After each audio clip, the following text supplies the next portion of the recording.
O melhor amigo do inimigo. Mônica de Castro pelo Espírito Leonel. Amor e Equilíbrio Audiobook.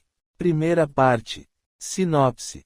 Bruce é um cão levado, sempre alegre e que, se pudesse, estaria em todos os lugares ao mesmo tempo. Mesmo assim, sua energia não se esgotaria. Logo, sua fidelidade como a de qualquer animal de estimação é inabalável. Mesmo assim, ele conhecerá o sofrimento e verá quão cruel o ser humano pode ser. Mas nem tudo está perdido.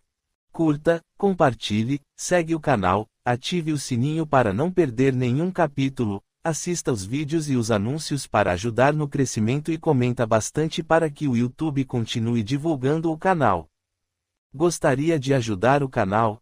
Pix, fabriciogalvão479@gmail.com. Prefácio. Todos aqueles que amam os animais provavelmente se identificaram com as palavras contidas nesta obra. Alguns, por desconhecimento, talvez se surpreendam ou duvidem de algumas questões aqui abordadas. Outros rejeitarão tudo de cara, porque não acreditam ou não querem acreditar na importância dos animais e de sua indispensável participação no mundo, neste mundo que pertence, igualmente, a tudo que vive. O mundo já não suporta mais tantas agressões.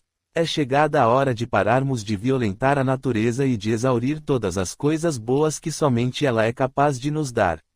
Depois que tudo se for, o que restará para nós será um imenso vazio, uma aridez inesgotável transformando em pó a beleza das lembranças, um abismo de treva a nos separar do brilho que renova nossos dias. E, embora a escuridão também possua seu particular encanto, nossos olhos insistirão no apego às coisas visíveis e deixarão escoar, pelo ralo da ignorância, todas as chances de descobrir, nas sombras, nosso próprio rastro de luz.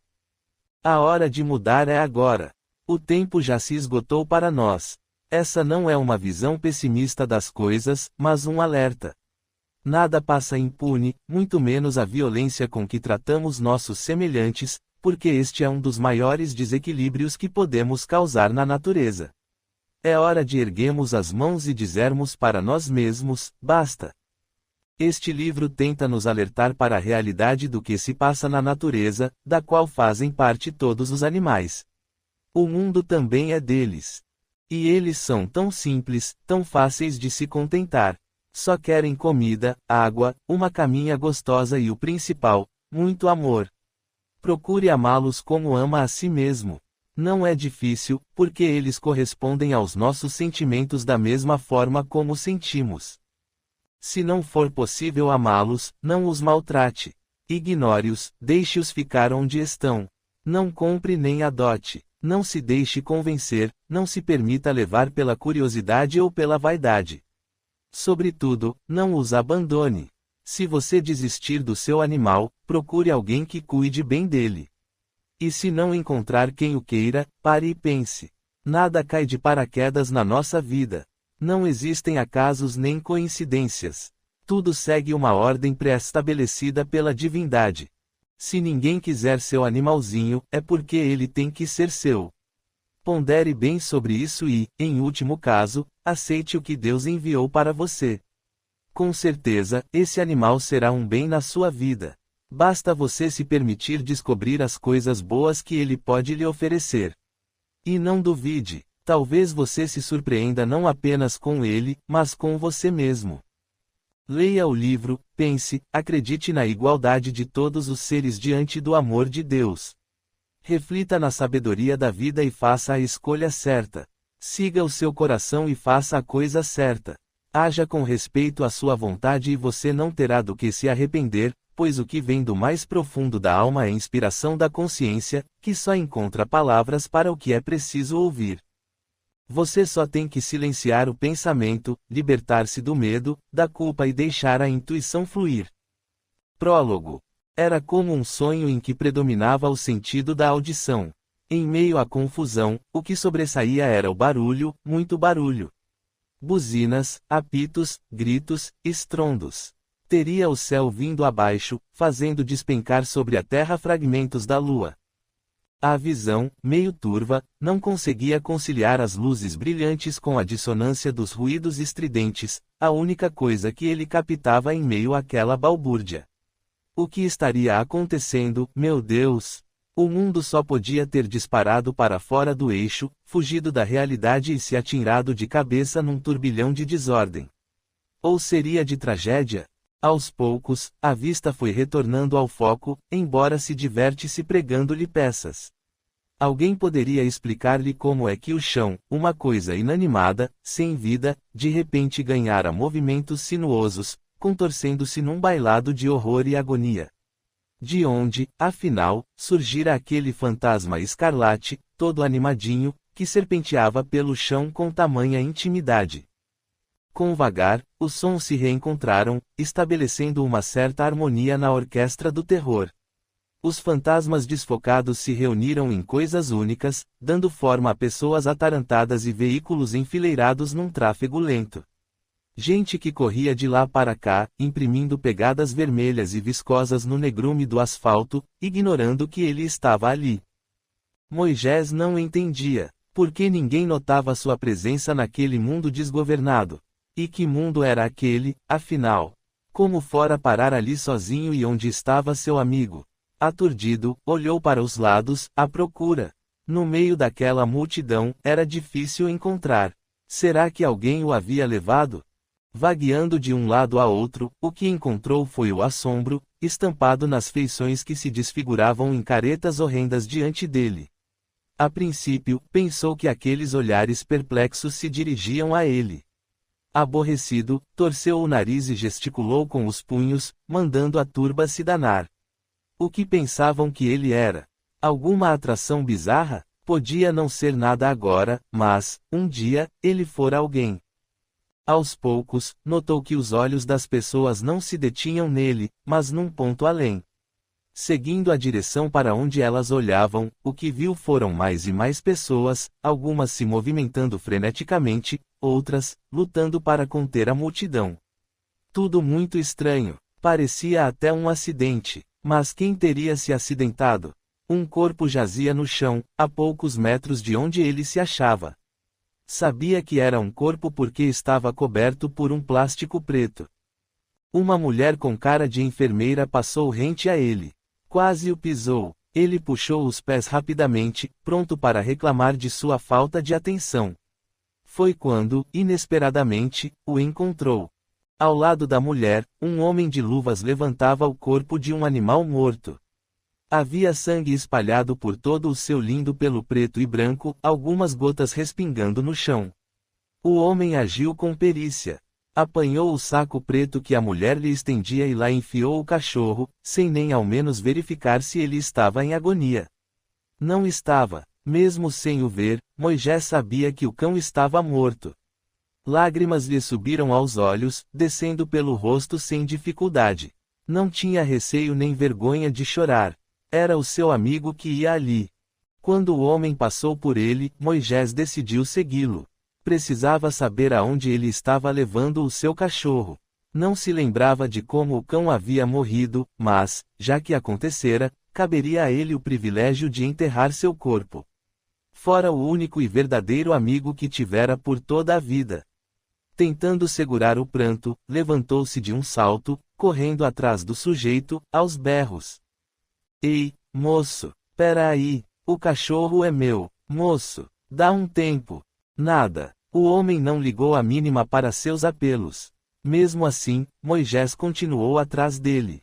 Precisava recuperar o corpo de seu amigo. Queria despedir-se, beijar seu focinho gelado, como tantas vezes fizera ao longo da vida. E prantear a sua dor. Por que não dizer o seu luto? Já ia abrindo a boca para chamar novamente o camarada quando uma nova embalagem captou seu olhar. Um outro corpo entrava no saco preto, seguindo o mesmo destino do cão. Que coisa mais triste, ser relegado a um pacote sem nome no meio de uma estrada desconhecida. Um pouco hesitante, aproximou-se. Estranhamente, ninguém tentou impedi-lo. Mas também não lhe franqueou a passagem. Muito menos o chamou para perguntar o que ele fazia ali. As pessoas simplesmente agiam como se ele não existisse. Por acaso, ele era invisível? Com a ideia da invisibilidade, veio uma dor aguda na lateral do corpo. Ele se curvou até quase tocar o chão, apertando as costelas para conter as pontadas agudas. De cabeça abaixada, espiou por um buraco que se abria entre as pernas dos profissionais que trabalhavam ali e, com assombro, constatou a verdade da qual já desconfiava. Uma mão enluvada puxava para cima o zíper do saco, encerrando para sempre, nas sombras da morte, o seu rosto magro que nunca mais abriria os olhos para aquele mundo. De repente, a memória voltou, reproduzindo o inesperado infortúnio. Tostão correra para o meio da rua seguindo um gato. Nunca fizera isso, sempre caminhara ao seu lado, sem necessidade de ser amarrado na coleira. Ele empurrava a velha carroça que os mais antigos conheciam como burrinho sem rabo, cheia de latas de alumínio e garrafas PET, que recolhia na praia para vender às cooperativas de reciclagem. Tostão! Gritara, volta aqui, deixa de ser bobo. Tostão não deu a mínima. Saiu correndo atrás do gato, que disparou pela avenida movimentada. Com sua agilidade natural, o gato se desvencilhou dos veículos que corriam em alta velocidade, chegando ao outro lado ofegante, porém, em segurança. Tostão, contudo, não teve a mesma sorte. Assim que avistou o ônibus correndo pela pista do BRT, Moisés soltou a carroça e praticamente se lançou no meio do tráfego. Sons estrídulos de buzinas o deixaram tonto, mas ele não se deteve. Correndo feito louco, atravessou a avenida, alcançando o cachorro ao mesmo tempo que o coletivo. O motorista ainda tentou frear, mas a velocidade não deu aos freios a chance de travar apropriadamente as rodas, e o veículo se chocou contra os dois com violência fenomenal. Moisés foi atirado longe e Tostão pareceu flutuar. Sangue espirrou por todo lado, encharcando carne e vísceras. Ossos fraturados, veias dilaceradas, a morte de ambos foi imediata. Não deu nem tempo de sofrer. A certeza da morte não foi tão rápida. Moisés sabia, mas preferiu não acreditar que havia morrido, apesar de sempre acreditar em vida após a morte. Desde que a mãe partira, quase 20 anos antes, sabia que existia algo além daquela vida. Vira-a, por diversas vezes, circulando pela casa, assim como ouvira seus conselhos, em sonhos, quando a mulher o deixara. Por causa da traição da esposa, Moisés caíra na mendicância. Tamanho o desespero, deu para beber, foi despedido do escritório de contabilidade, vendeu o que tinha e o que não tinha para afogar as mágoas na bebida. Cheio de dívidas, perdeu tudo o que a mulher não levou, até a dignidade. Sem dinheiro, largou o álcool. Não gostava mesmo de beber. Só o fazia porque era uma forma eficaz e rápida de não pensar na esposa. A vida nas ruas lhe acenou como a única possibilidade de sobrevivência. Moisés ainda tentou evitar aquele destino cruel, mas faltavam-lhe forças. Vendido o apartamento, sua parte na meação, a princípio, deu para pagar um quartinho fétido numa pensão de quinta. Mas até isso ele perdeu, no dia em que o cheque foi devolvido por falta de fundos. A dívida do cheque especial se avolumara de tal forma, que nem o acordo que o banco lhe propusera permitiria quitá-la. Podia entrar na justiça para tentar diminuir os juros, mas de que adiantaria? Ainda que tivesse que pagar apenas o valor histórico do débito, sem juros nem nada, o dinheiro não chegaria. Apelou para alguns parentes, mas todas as portas se fecharam diante dele. Sua única irmã lhe virou as costas, horrorizada com o flagelo em que ele se tornara. Tinha alguns primos distantes, com os quais nunca se relacionara, que o receberam pela porta dos fundos, alegando dificuldades financeiras. Amigos, sumiram assim que ele decaiu. Só lhe restou mesmo o abandono das ruas. Por esse motivo, ele se apegou tanto a Tostão. Encontraram num saco de lixo jogado no rio Trapicheiros. A descida até as águas não foi difícil, e ele conseguiu resgatar o animal com vida, um filhotinho de cão vira-lata preto e branco. A afeição mútua foi rápida e recíproca, tornando-os amigos inseparáveis. Tostão era a única criatura no mundo que realmente o amava. E agora se fora. A morte foi uma surpresa, mas não propriamente um choque. No fundo, Moisés se questionava se aquele destino não teria sido melhor. Talvez fosse, desde que ele não se separasse de sua mascote. Aonde Tostão fosse, ele iria também. Por isso, não hesitou em seguir o agente do Centro de Controle de Zoonoses. Entrou no carro e sentou-se junto ao corpo do cão, chorando sem parar. Onde está você, meu amigo? Indagou, angustiado por não ver o espírito do animal junto ao corpo. Os cães não têm alma. A partir desse ponto, não se lembrou de mais nada. Simplesmente apagou. Quando acordou, viu-se num lugar estranho, porém, muito confortável. Era um quarto pequeno, reluzente de tão branco. Uma cama perfumada e macia. Um jarro de água cristalina e convidativa, pousado na mesinha ao lado.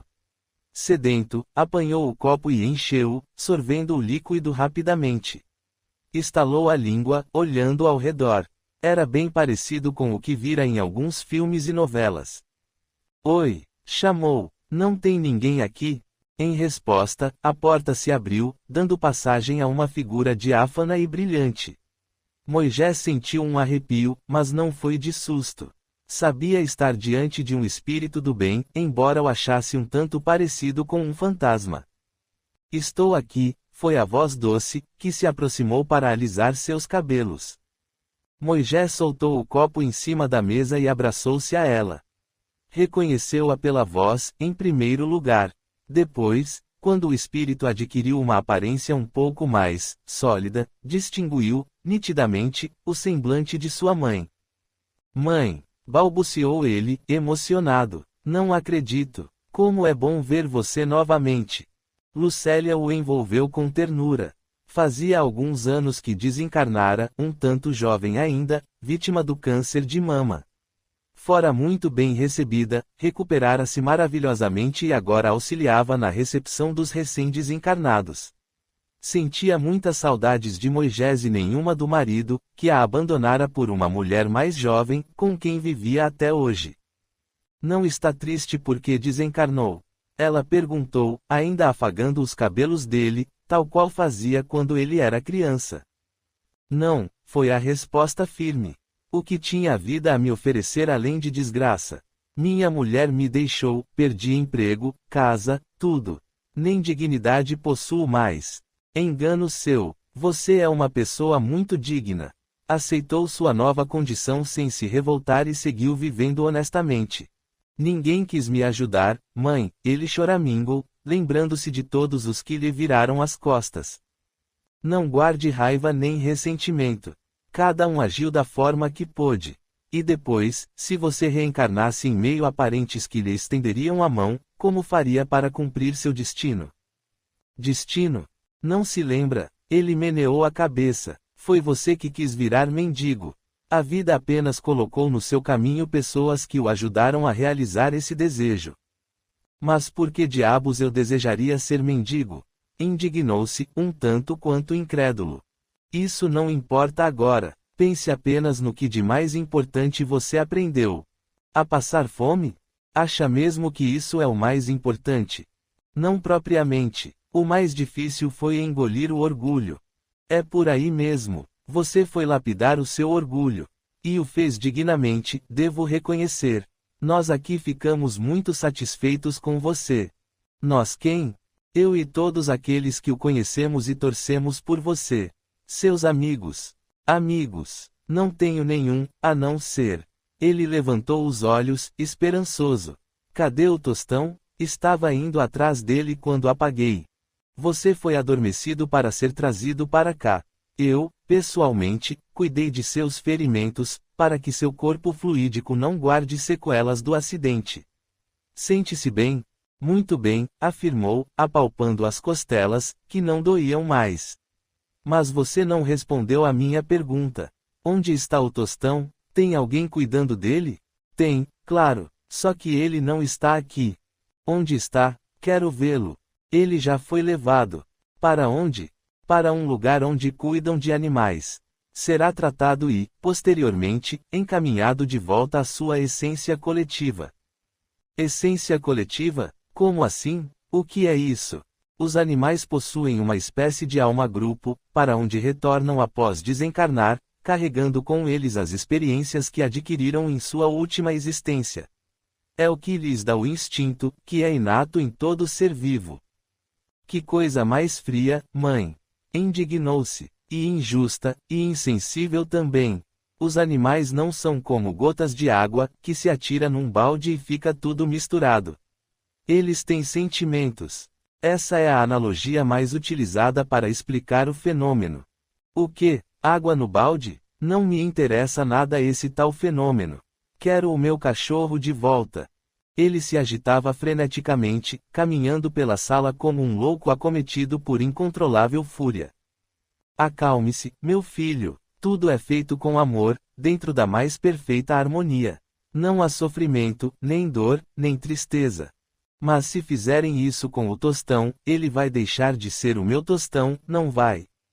Infelizmente, sim, respondeu ela, espantada com a rapidez com que Moisés compreendera o processo. Ele integrará a essência como um todo. Ou seja, ele vai perder a identidade dele. Vai, ela afirmou, hesitante. Isso não está certo. Não podem fazer isso com o tostão, ainda mais sem o meu consentimento. Ele é o meu cachorro. Tenha calma, Moisés. É para o bem dele. Não é, não. Tostão ficará bem se ficar comigo. Você tem que me ajudar a recuperá-lo. Não posso interferir nesses assuntos. Não é atribuição minha. E de quem é? Ele perguntou, levantando-se bruscamente da cama. Quero falar com essa pessoa. Tostão não pode sumir, não pode. Moisés chorava, descontrolado. Achava que morrer seria um bem, mas agora parecia um pesadelo. Podia aceitar qualquer coisa, até mesmo parar no inferno, menos separar-se de Tostão. Ele não sofrerá nenhum mal, ponderou Lucélia. É a lei natural da vida. Lei natural? Todos os cães passam por isso. Não exatamente, admitiu. Alguns auxiliam na recuperação dos espíritos, outros estão prontos para reencarnar como pessoas e ficam aguardando. O que faz um cão virar gente? Interessou-se, acalmando-se um pouco. A proximidade com o ser humano, que lhe transmite uma grande porção de amor ou de ódio. São sentimentos tão poderosos que, vividos com intensidade, imprimem naquele ser experiências que se tornam únicas e que acabam por despertar nele uma consciência ainda rudimentar, mas uma consciência verdadeira, uma noção de sua própria existência, de que é um indivíduo capaz de sentir e pensar por conta própria, ainda que o faça de uma forma precária e inconsciente. Essas experiências se transformam em memórias individuais, que são arquivadas no corpo mental, gerando emoções e pensamentos específicos, que fazem com que ele sinta e pense com algum discernimento. Ele sabe que é único e sua mente não aceita mais qualquer associação que possa desfragmentá-la. Perde, então, os ligamentos energéticos responsáveis por reintegrá-lo ao grupo. É como a matéria bruta que, depois de beneficiada, não pode mais retornar a seu estado primitivo. Ou como a inteligência artificial que, ao ganhar a capacidade de pensar e sentir, afasta-se de sua natureza tecnológica para aproximar-se da essência humana. E o que acontece? Ele se destaca e retorna ao plano astral, onde é recolhido e cuidado. E o Tostão não pode ser um desses. Sinceramente, meu filho, não sei. Na verdade, não sei muito sobre esse assunto. Conheço o processo em geral, mas não o que acontece caso a caso. Pois eu digo que pode. Tem que poder. Não vou permitir que meu Tostão vire água no balde, não vou. O grau de perturbação dele tornou-se preocupante. Tanto que Lucélia pediu ajuda aos enfermeiros, que tentaram segurá-lo. Vocês não podem me prender. Gritou, exasperado. Sou um homem livre. Não queremos prendê-lo, Lucélia tentou tranquilizar. Só queremos que você se acalme. Quero sair daqui. Quero ir embora. Onde está o Tostão? Aposto como ele está perdido naquela avenida, me procurando. Quero o meu cão. Vou encontrá-lo. Preciso encontrá-lo. O pensamento ligado ao cachorro formou uma ponte energética com a terra, e Moisés, inesperada e inexplicavelmente, se viu de volta ao local do acidente. Não imaginava como fora parar ali, mas não importava. Não sairia dali sem o tostão. A mãe dissera que ele estava sendo cuidado, mas onde? Não fazia a menor ideia. Talvez não fosse nada disso e ele tivesse simplesmente fugido. Sim, era possível. Tostão era esperto e, muito provavelmente, ao perceber a maldade que iam fazer com ele, arranjou um jeito de escapulir e voltar para a terra, assim como ele havia feito. Só o que tinha era que procurar. Os carros passavam, alheios à sua presença. Moisés achou engraçado não ser atropelado por nenhum veículo. Podia sentir-se poderoso, mas não se sentiu. Ao contrário, lutava contra a sensação de impotência, do medo de nunca mais encontrar Tostão. Com esse pensamento, levantou a cabeça e olhou para os lados, tentando imaginar por onde começaria sua busca. Foi quando avistou uma pet shop do outro lado da rua. Era o lugar perfeito para Tostão se refugiar e esperar por ele. Já estou indo, meu amigo. Com essas palavras, Moisés cruzou a avenida movimentada e, sem abrir a porta da pet, entrou. Capítulo 1. Anda logo, Rodrigo. Lisandra reclamou. Vai ficar o dia todo aí. Espera, mãe, ele pediu, olhando com cuidado cada gaiolinha da loja. Dá vontade de levar todos. Olha só, coitadinhos. Mas não pode.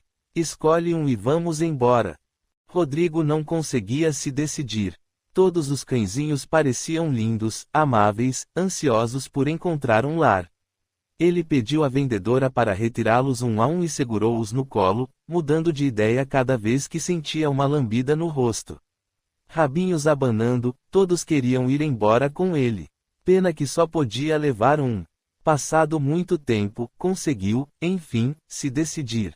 Quero esse aqui, disse, apontando para um filhotinho de Border Collie que não sossegava dentro da gaiolinha. Nem pensar, esbravejou Lisandra, após uma breve análise do animal. Veja só o tamanho da pata desse bicho. Ele vai ficar enorme. Ah, mãe, mas ele é tão bonitinho. Olha só os olhinhos dele. Tem uma manchinha nesse aqui.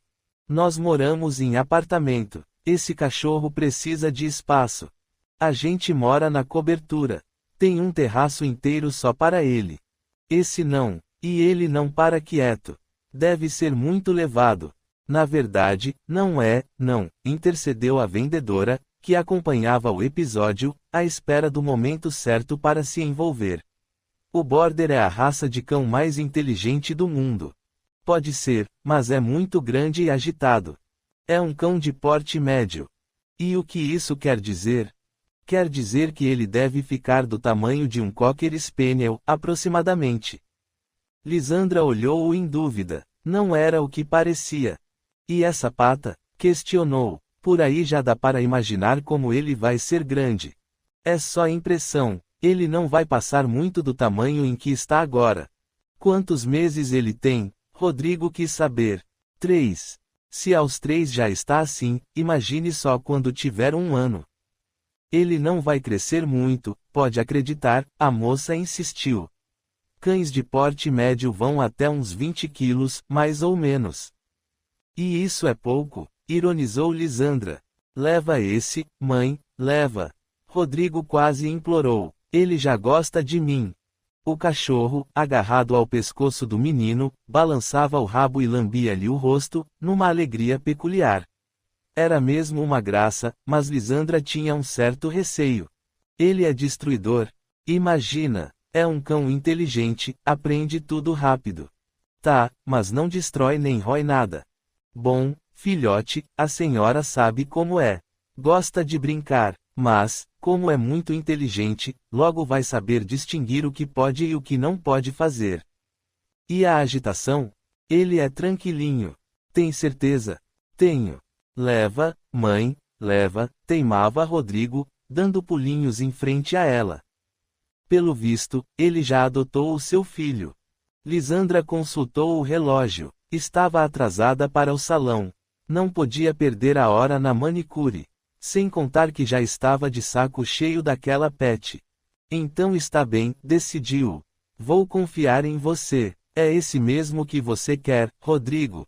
É, mãe. Certo, vamos logo com isso, que estou com pressa.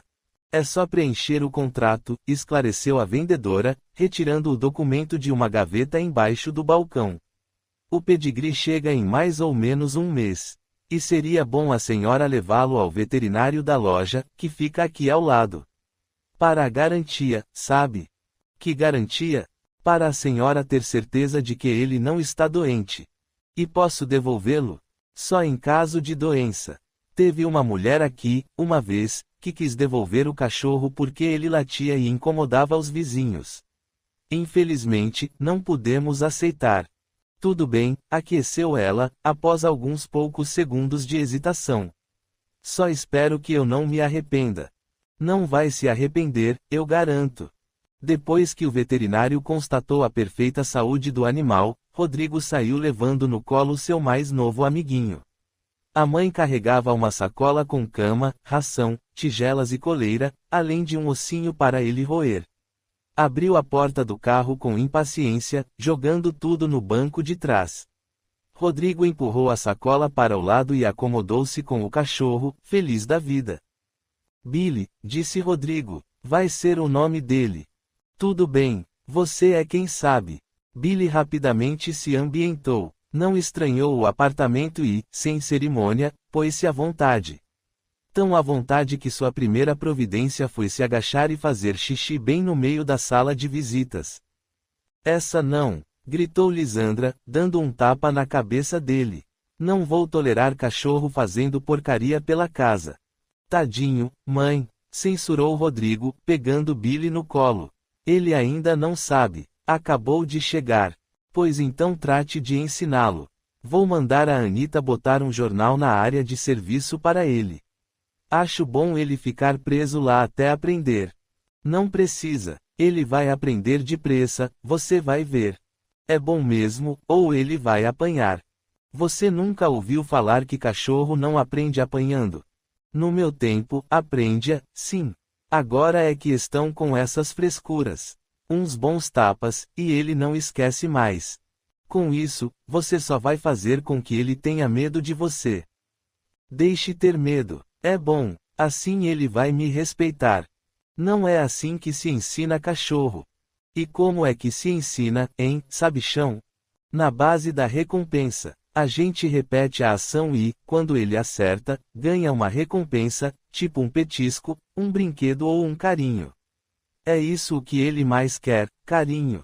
Quanta frescura! Cachorro não é gente, não precisa de nada disso. Basta comida e água, que ele fica feliz. Rodrigo silenciou. Não adiantava discutir com a mãe. Ela sempre achava que tinha razão. Bom, e agora que você já está em casa com seu cachorro, vou correr para o salão. Ainda dá tempo de fazer a unha. Rodrigo amava a mãe, mas certas coisas que ela fazia o deixavam muito triste.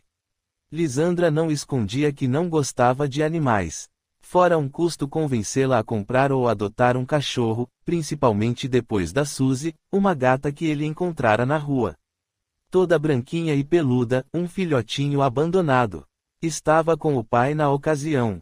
O pai, mais sensível e compreensivo, não relutou quando Rodrigo quis levar a gata para casa.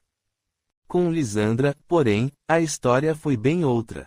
Ela, literalmente, deu um ataque. Não gostava de bicho e, especialmente, detestava gatos. Davam alergia, eram preguiçosos e traiçoeiros. Você tem até amanhã para tirar esse gato daqui, sentenciou. Só a muito custo Rodrigo conseguiu convencê-la. Não que ela estivesse propriamente convencida, mas acabou cedendo por insistência do marido. O casamento já não andava lá muito bem, e fazer a vontade do filho, naquele momento, podia servir para impressionar Vitor. O resultado, contudo, não foi o esperado. Como todo gato, Suzy era teimosa. Subia na cama, nas poltronas e no sofá, amassava as plantas no terraço, comia as flores e afiava as unhas em qualquer lugar. Mesmo assim, Lisandra a tolerava porque, pelo menos, era muito limpinha.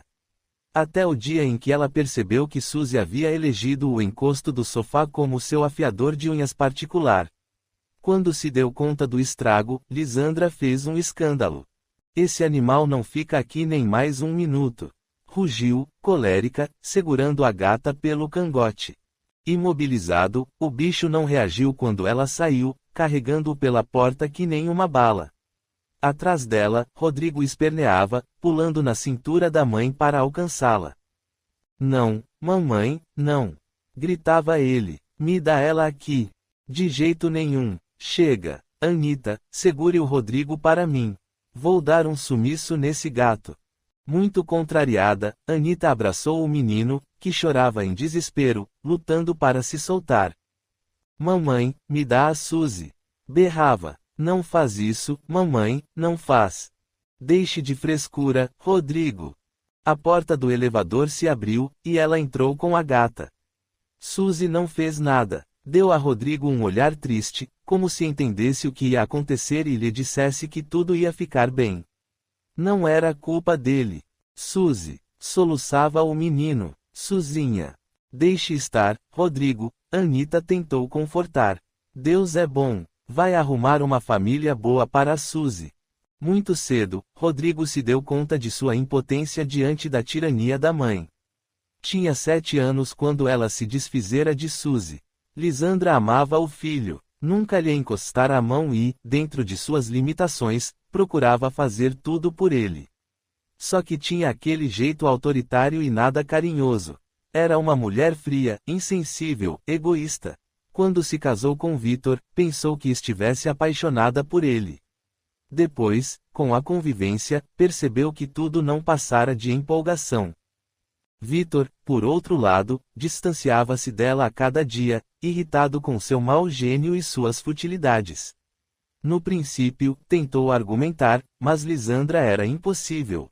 Não aceitava a opinião de ninguém e rejeitava ser taxada de pessoa difícil. Preferia acreditar que era determinada, autossuficiente e não dependia de ninguém. Mesmo assim, sentira um certo medo da reação do marido quando descobrisse que ela havia se livrado da gata. Por pouco aquilo não foi o fim do casamento. Vitor ficou indignado com a atitude da mulher. Como Lisandra podia ser tão fria e cruel? Não sente nada pelo seu filho? Perguntou, colérico. Não tem coração? A gata destruiu o sofá, justificou-se. Tive que me livrar dela antes que destruísse a casa toda. Por acaso você pensou no Rodrigo? Na infelicidade que causou a ele? Bobagem. Ele é criança, daqui a pouco esquece. Rodrigo não esqueceu. Saiu pelas ruas com o pai, procurando a gatinha, mas não a encontrou. Depois soube, por Anita, que ela fora resgatada por um porteiro da vizinhança, que voltou para o norte, levando Suzy com ele. Era isto que lhe dava algum conforto, saber que ela estava bem, como Anita dissera. Rodrigo nunca mais a viu. Capítulo 2. Enquanto esperava, Lisandra andava de um lado a outro, causando nervosismo na secretária do Dr. Danilo. Silvia olhava para ela de soslaio, pensando na melhor forma de acalmar a mulher. A senhora quer um café? Indagou, solícita. Não, querida, obrigada, respondeu ela, com uma educação forçada, que mal ocultava a impaciência. Será que ele ainda vai demorar muito? Silvia deu de ombros e encarou o paciente do horário seguinte, que já se preocupava com a possibilidade de aquela mulher desequilibrada querer passar na sua frente. Não era à toa que ela estava no consultório de um neurologista. Tinha os nervos à flor da pele. Quando, 15 minutos depois, a porta se abriu, Lisandra irrompeu o consultório adentro, esbarrando no paciente que saía e ignorando o outro, que se preparava para se levantar. Silvia não disse nada. Estava acostumada às interrupções abruptas de Lisandra, sempre agitada e nervosa. Um minuto só, seu Joaquim, disse o médico, dirigindo-se ao homem, que tornou a se sentar com ar emburrando. Não vou me demorar aqui. Meu caso é urgente, anunciou Lisandra. Mal ele fechou a porta, Lisandra se atirou em seus braços, beijando-o pelo rosto, pelo pescoço, tocando suas partes íntimas para deixá-lo excitado. Lisandra, por favor, censurou ele, afastando gentilmente a mão dela. Estou trabalhando. Tenho um paciente à minha espera. Que se dane. Não vê como estou nervosa. Posso lhe receitar um calmante da homeopatia, se você quiser. Não é disso que preciso. Ainda mais de gotinha de homeopatia. Não serve para nada. Se é o que diz. Você não me ama mais, interrompeu ela, fazendo beicinho. Agora, só sabe me evitar. Tenho trabalhado demais, ele justificou, sem olhar nos olhos dela. Vá para casa, depois a gente conversa. Depois quando? Tornou a aborrecer-se. Quando Vitor estiver dormindo, ou no banho? Eu ligo para você assim que o último paciente sair, lá pelas 5 horas. Vitor ainda não terá voltado do trabalho e poderemos conversar um pouco. Eu quero você, preciso de você, suplicou, angustiada. Não aguento mais tanta frieza. Ela tentou abraçá-lo novamente, mas ele se esquivou. Segurando os punhos dela, deu-lhe um beijo rápido nos lábios e soltou-a, abrindo a porta em seguida. Não se preocupe, dona Lisandra, disse, em tom profissional. Tome os comprimidos corretamente, que a senhora vai melhorar. Ela saiu espumando, sem dizer uma palavra. O paciente entrou emburrando, mas Danilo fingiu não perceber. Atendeu-o normalmente, procurando não pensar em Lisandra. Aquela relação não tinha mais futuro, contudo, ela insistia em prosseguir. Por diversas vezes, Danilo tentou romper com ela, mas Lisandra não aceitava, ameaçando contar tudo à esposa dele. Como se ela também não fosse casada. De qualquer forma, estava decidido. Quem ele amava mesmo era Marília. Ele e a mulher haviam enfrentado uma crise no casamento que agora, finalmente, estava se resolvendo. Ele andara entediado, queria viver coisas novas, diferentes, ao passo que Marília era uma mulher sossegada, caseira, acomodada à rotina. Trabalhava, cuidava da casa, dos filhos, não tinha ambições. Ao menos, era isso o que ele pensava. Até o dia em que ela, preocupada com o desinteresse dele, chamara-o para uma conversa. Não entendo por que você está tão distante, começara. Foi alguma coisa que eu fiz. Não estou distante, desconversou. Estou só cansado. Isso é desculpa, você sabe. Assim como eu também sei. Ele não disse nada, e ela prosseguiu. Você pensa que sou boba, mas a verdade é que não sou. Sou apenas diferente de você, o que não faz de mim uma mulher estúpida. Eu nunca disse isso, objetou, com veemência. Nem precisa. Basta ver o modo como você age. Como assim? Pensa que não tenho notado seu comportamento. Você tem me evitado, parece ter perdido o interesse por mim. Por que será? É porque já estamos casados há 17 anos. Porque já não sou mais jovem nem tenho o corpo durinho como essas meninas saradas que vivem na academia. Ou porque não gosto de farras nem de bebida. Não é nada disso, ele rebateu, angustiado. Então, o que é? Nada. Nada, não. Você está diferente, e não é impressão minha. Até as crianças notaram. Mais uma vez, silêncio. Você tem uma amante? A pergunta direta causou um tremor que arrepiou todos os pelos de seu corpo. Agora era o momento de admitir a verdade, mas Danilo tinha medo da reação de Marília. Não estava preparado para ficar sem a esposa. A voz da mulher tornou a percorrer seus ouvidos, exigindo uma resposta. Tem ou não tem? Não, mentiu, da forma mais natural que conseguiu. Durante alguns minutos, ela permaneceu encarando, perscrutando, com olhos enigmáticos, seu semblante de pedra. Era como se soubesse que ele não estava sendo sincero. Se você diz, vou acreditar, afirmou ela, embora ele soubesse que era ela quem agora mentia. Mas você tem que me dizer o que está acontecendo. Eu mereço a sua sinceridade. Ela tinha razão. Ele andava esquisito, distante, evitava-a de todas as formas, alegando cansaço ou dor de cabeça. Marília não era burra. É claro que já havia percebido. Diante dessa certeza, Danilo achou melhor embarcar numa meia-verdade. Para ser franco, Marília, estou mesmo um pouco cansado do nosso casamento. Ele parou de falar, experimentando o efeito de suas primeiras palavras. Estamos casados há tanto tempo, e tudo continua igual. Igual a que, ao começo, não fazemos nada de diferente, não nos divertimos. Quando viajamos, não vamos além de Búzios. Construímos um patrimônio sólido e não usufruímos de nada. Você é uma mulher maravilhosa, mas não tem entusiasmo. Conforma-se em ser uma mera secretária, vive para cuidar da casa. Calou-se, envergonhado por atirar nela a culpa pela sua traição. Marília o fitava com olhos brilhantes, que anunciavam a proximidade das lágrimas. Mesmo assim, ela não chorou. Antigamente, os homens reclamavam porque as mulheres queriam trabalhar fora e negligenciavam o serviço doméstico, divagou ela. O meu marido reclama porque sou ótima mãe, esposa e dona de casa. Havia desprezo no tom de voz dela, o que deixou Danilo ainda mais constrangido. Não se trata disso. Você é ótima, eu reconheço. Mas eu queria uma mulher que fosse minha companheira, que gostasse das mesmas coisas de que eu gosto. As pessoas são diferentes, Danilo. Cada uma tem suas preferências, o que não significa que estejam certas ou erradas. Não se trata de certo e errado. Trata-se de chegar junto. Chegar junto onde? No bar da esquina? No papo furado com os amigos de copo? Ou no show de pagode, que eu, com todo respeito, detesto. Ele a encarou, contrariado. Nunca a ouvira falar daquele jeito. Você está sendo agressiva, reclamou ele. Não, estou apenas tentando ser sincera. E acho bom mesmo você ter introduzido esse assunto.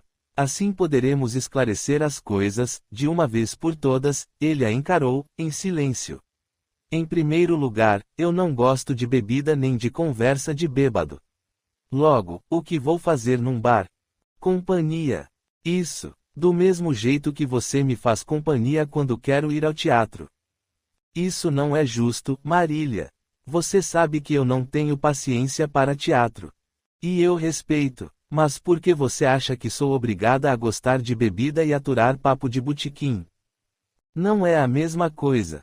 Onde está a diferença, posso saber? Ele não respondeu. A diferença é que, quando se trata de você, tenho que fazer a sua vontade. Mas, quando se trata de mim, você não quer nem saber. Não é bem assim. Será que não? A verdade, Danilo, é que gosto de cuidar da casa e dos filhos. Sou uma boa dona de casa porque tenho amor à família e ao lar. Me agrada ver tudo bem cuidado, perfumado, bonito. Apesar de termos empregada, gosto de cozinhar, de preparar pratos especiais para você e as crianças.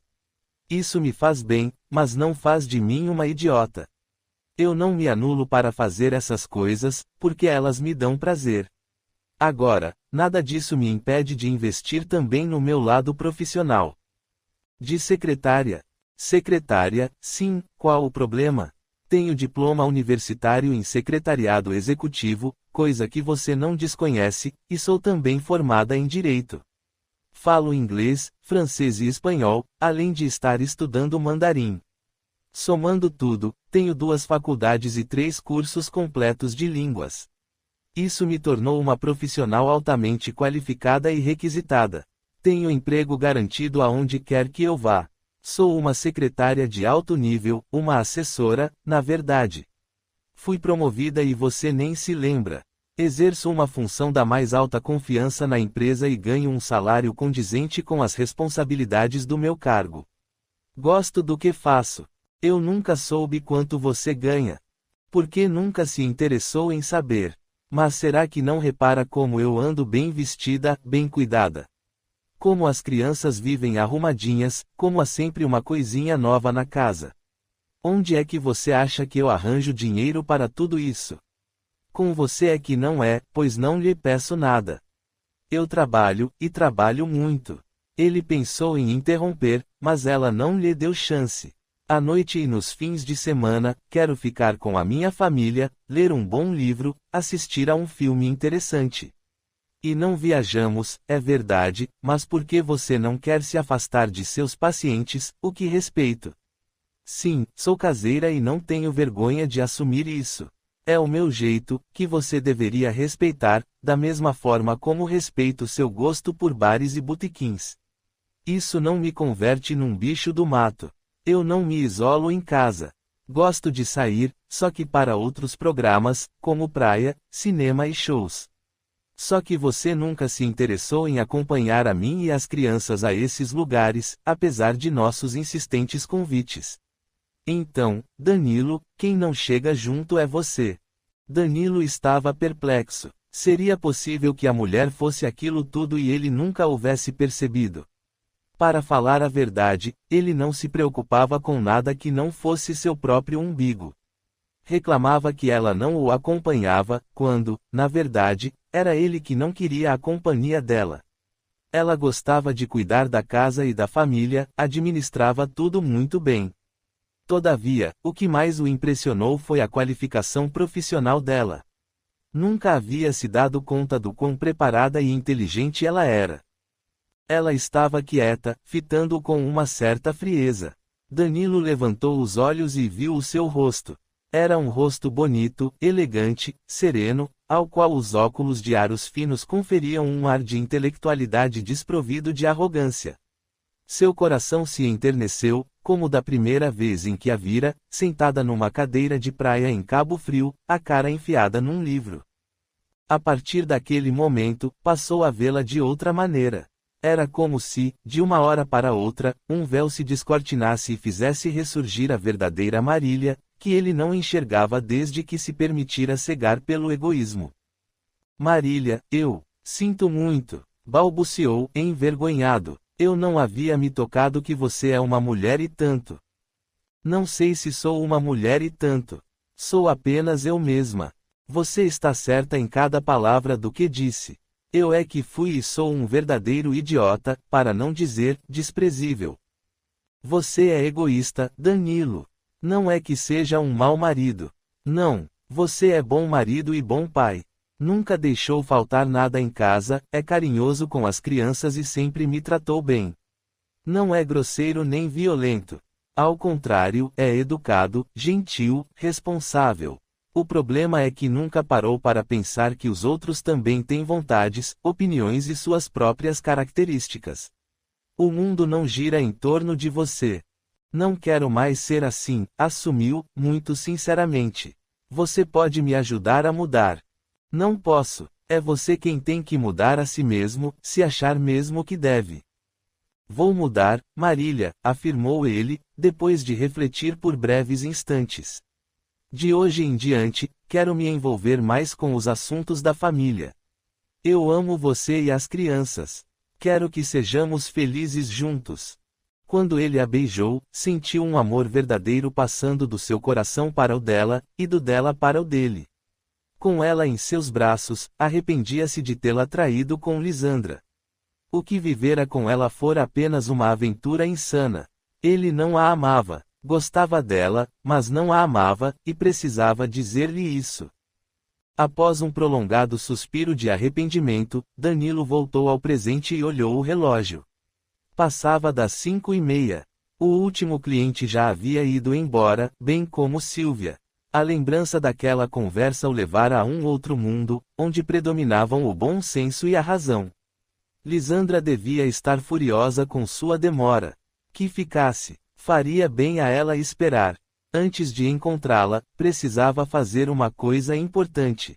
Com um sorriso nos lábios, apanhou o celular e ligou para Marília, apenas para dizer o quanto a amava. Capítulo 3. Mal podendo disfarçar a consternação, Wilson colocou o fone no gancho e encarou a mulher. Isabela esfregava as mãos, ansiosa, apesar do medo de perguntar e lamentar a resposta. O olhar do marido, porém, já dizia tudo.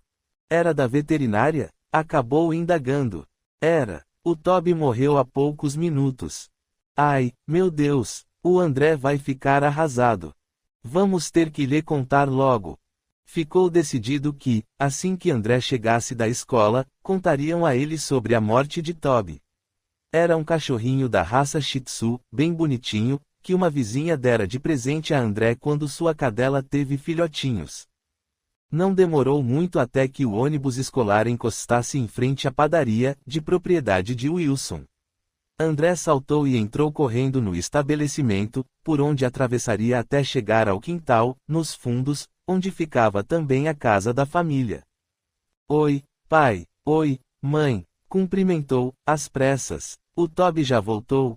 Espere um pouco, meu filho, pediu Wilson. Para que tanta pressa? Quero ver o Toby. Ele não está aí, disse pausadamente, olhando para a mulher pelo canto do olho. Não, mas você disse que ele voltaria hoje. Eu não disse isso. Disse que, se tudo corresse bem, a veterinária o mandaria para casa hoje. Mas acontece que, calou-se, temendo as próprias palavras. O que, pai? Fala logo. Lamento, filho, mas ele não resistiu. Como assim, não resistiu? O Toby morreu?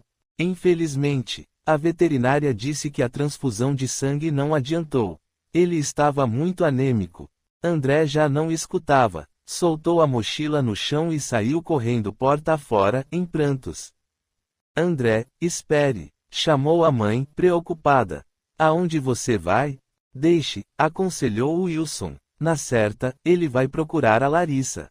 Larissa e André eram amigos desde quando se lembravam. Inseparáveis, não tinham segredos um para o outro. Eram almas gêmeas e diziam que iam se casar quando alcançassem idade suficiente. Por enquanto, como tinham apenas 9 anos, contentavam-se em ser melhores amigos.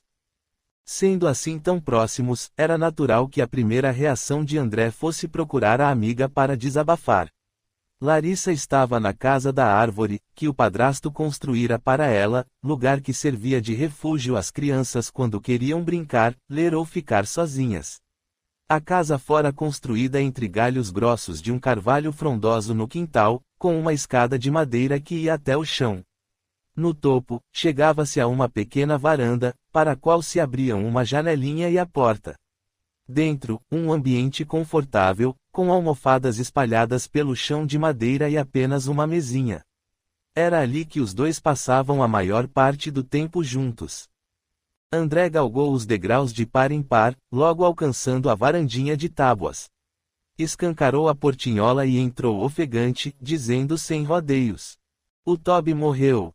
Larissa soltou Nina, sua gatinha de estimação, e olhou para André, já com os olhos transbordando de lágrimas. Sério. Meu pai acabou de me contar. Puxa, André, que coisa triste. Carrapato maldito. Praguejou, com raiva. Levou o meu Tobinho. Não fica assim. Eu empresto a Nina. Emocionado, André aproximou-se de Larissa, que o abraçou com ternura, recolhendo, em seu ombro, as lágrimas que caíam dos olhos dele. Nunca mais vou ter outro cachorro na vida, afirmou ele, afastando-se dela um pouquinho. Você não pode dizer isso. Você não sabe.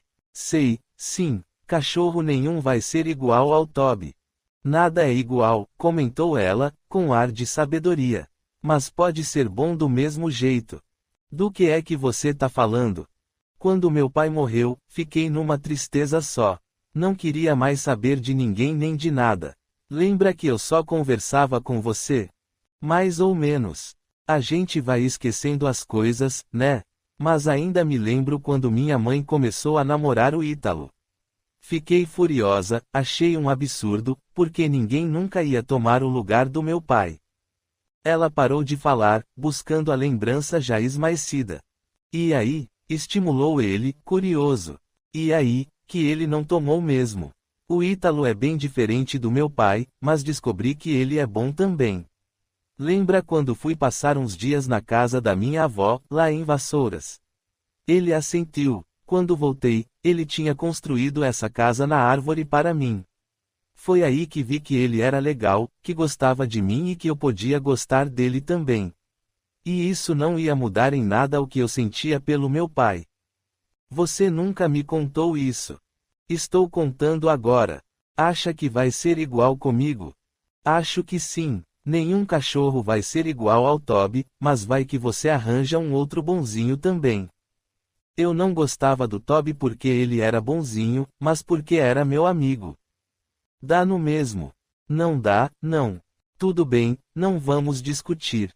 Não quero discutir. Você é minha única amiga. Acho que não é verdade. Seus pais são seus amigos também. É diferente. Você entendeu o que eu quis dizer? Entendi, sim. Estou apenas querendo animar você. E conseguiu. Só de estar aqui, com você e a Nina, já me sinto melhor. Que bom. Ela sorriu, e, naquele sorriso, ele percebeu o quanto ela gostava dele.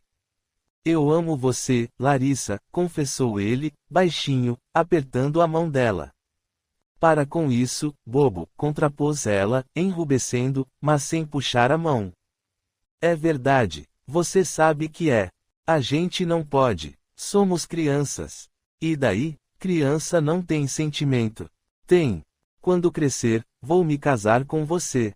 Você quer? Quero, foi a resposta decidida, sem hesitação. Porque você me ama? Porque eu te amo. Encerraram a conversa trocando olhares de pura emoção.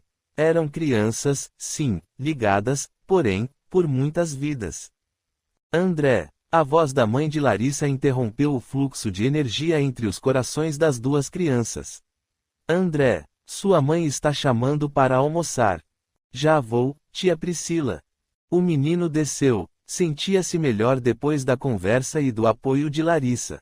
Sinto muito pelo que aconteceu ao Toby, falou Priscila, asando seus cabelos. Obrigado, tia. Você volta? Larissa quis saber. Depois que terminar o trabalho de casa. Tenho um monte de exercícios para fazer. Tudo bem, a gente se vê depois. Tchau, Larissa. Priscila ficou olhando-o se afastar. Depois que ele se foi, ela se virou para a filha. Tinha algo a dizer, mas lhe faltava coragem. Preciso conversar com você, Larissa. Quer subir, mãe? Vou até aí. Ela subiu e se sentou no último degrau, com a filha espremida ao lado dela. O que foi? Tenho uma notícia para lhe dar, mas não sei se você vai ficar muito feliz.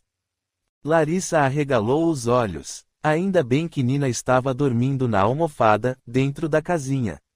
Não era nada com ela. Morreu alguém? Ela perguntou, receosa. Não. O que foi então? Você gosta do Ítalo, não gosta? Muito. Ele também gosta muito de você. Sempre a tratou como filha, não foi? Foi. Na verdade, ele tem sido muito bom para nós duas. Também somos boas para ele. Não somos? Somos. E é porque somos boas, que não podemos negar-lhe um grande favor. Você não acha? Acho, afirmou ela, sem muita convicção, já que não entendia bem o que aquilo queria dizer. Você sabe que o pai do Ítalo morreu há alguns meses, não sabe? Sei. O que ela não sabia era porque a mãe lhe fazia perguntas cujas respostas já conhecia. Depois que ele morreu, Dona Roberta ficou muito sozinha. Ela tem se sentido deprimida. Ela não tem um monte de filhos. Tem 4, mas somente 2 moram aqui no Rio. Ítalo e uma irmã, com quem ele mal fala. Tá, mas e daí? Mãe, o que você está querendo dizer? O que quero dizer, minha filha, é que Dona Roberta pediu para vir morar conosco. Como é que é? Surpreendeu-se a menina, dando um salto que quase a derrubou da escada. A dona surtada quer vir morar com a gente. Não a chame assim, é falta de respeito. Falta de respeito é aquela velha maluca implicar comigo do jeito que ela faz. Ela não gosta de mim. Nem da Nina. Da última vez em que esteve aqui, ela deu uma bengalada na Nina. Eu vi, mas ela teve a coragem de dizer, na minha cara, que não tinha feito nada. Como se a Nina fosse gritar à toa. Ela odeia gatos. Sei que ela é um pouco implicante, mas é porque é velha. Tenha paciência. Eu tenho paciência com ela. Ela é que não tem paciência comigo. Você sabia que ela já foi enfermeira? Grande coisa, deve ter matado um monte de doentes, igual aquelas enfermeiras que matam os doentes para não ter trabalho ou para ganhar dinheiro das funerárias. Dona Roberta pode ser chata, mas nunca foi assassina. Na sua época, foi uma boa enfermeira. Cuidou de muitos doentes. Isso não muda nada. Ela é má e deve ter sido uma enfermeira muito má também. Que tipo de gente gosta de dar bengaladas em gatinhos? Priscila não respondeu, não sabia o que dizer. E, ainda por cima, é fofoqueira. É mentirosa, inventa coisas sobre mim e o André.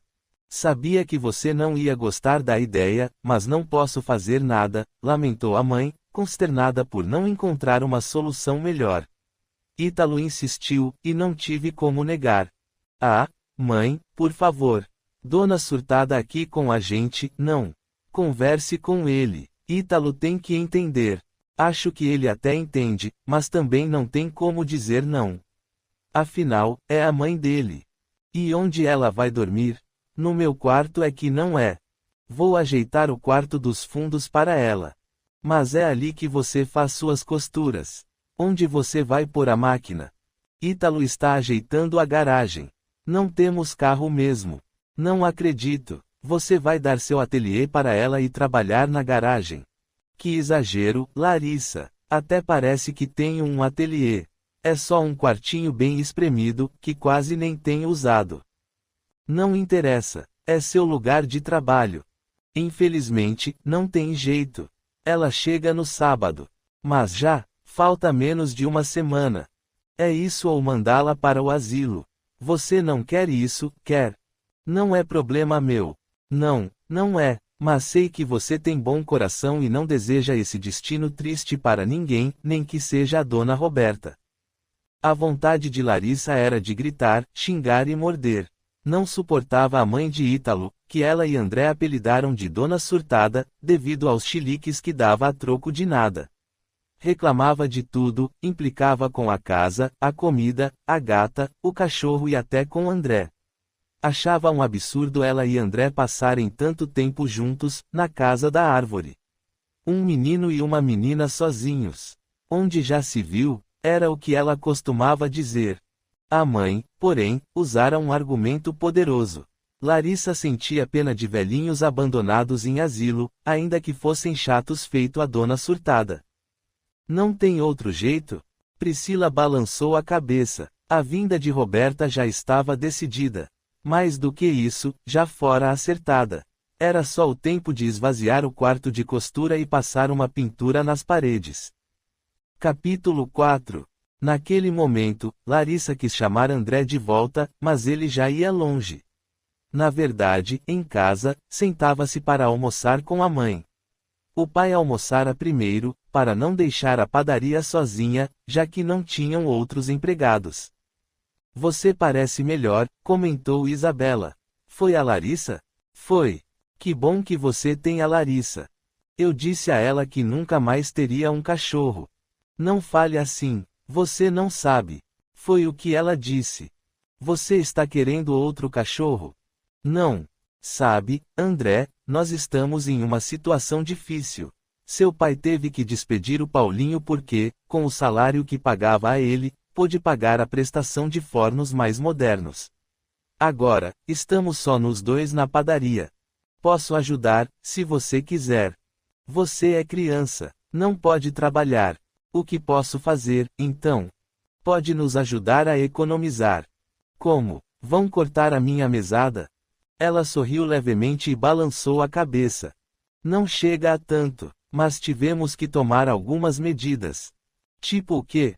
Para começar, teremos que tirar você do transporte escolar. Tudo bem, posso ir sozinho para a escola. Não vai ser preciso. Por quê? Vou parar de estudar? Óbvio que não, né, André? Que ideia! Só que sua escola é muito cara. Vamos colocá-lo em outra, mais próxima de casa. O quê? Mas mãe, estamos no meio do semestre. Eu sei, sinto muito. Para onde vão me mandar? Para a escola pública? Pensei no colégio da Larissa. É mais barato e mais perto. Vocês podem ir juntos e a pé.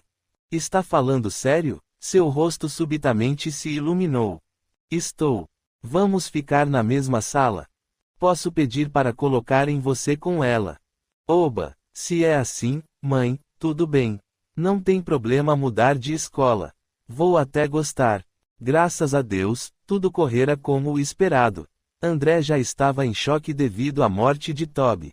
Ela não queria acrescentar mais uma notícia ruim à sua pequena coleção de frustrações.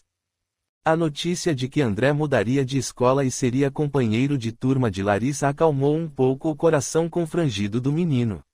Não que fosse uma espécie de compensação, mas, ao menos, era um raio de alegria no poço de tristezas em que a morte de Toby atirou sua alma. Mal via a hora de contar à amiga. Você não gostou da novidade? Indagou ele, diante da cara de poucos amigos de Larissa. É claro que gostei, ela afirmou rapidamente. Pelo menos, tenho algo para comemorar.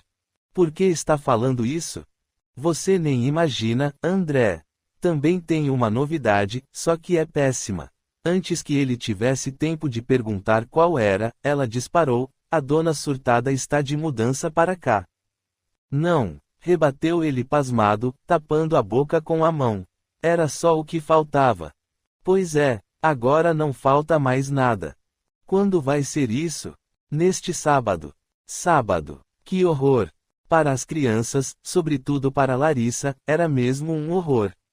Dia após dia, elas assistiam aos preparativos para a mudança de Roberta.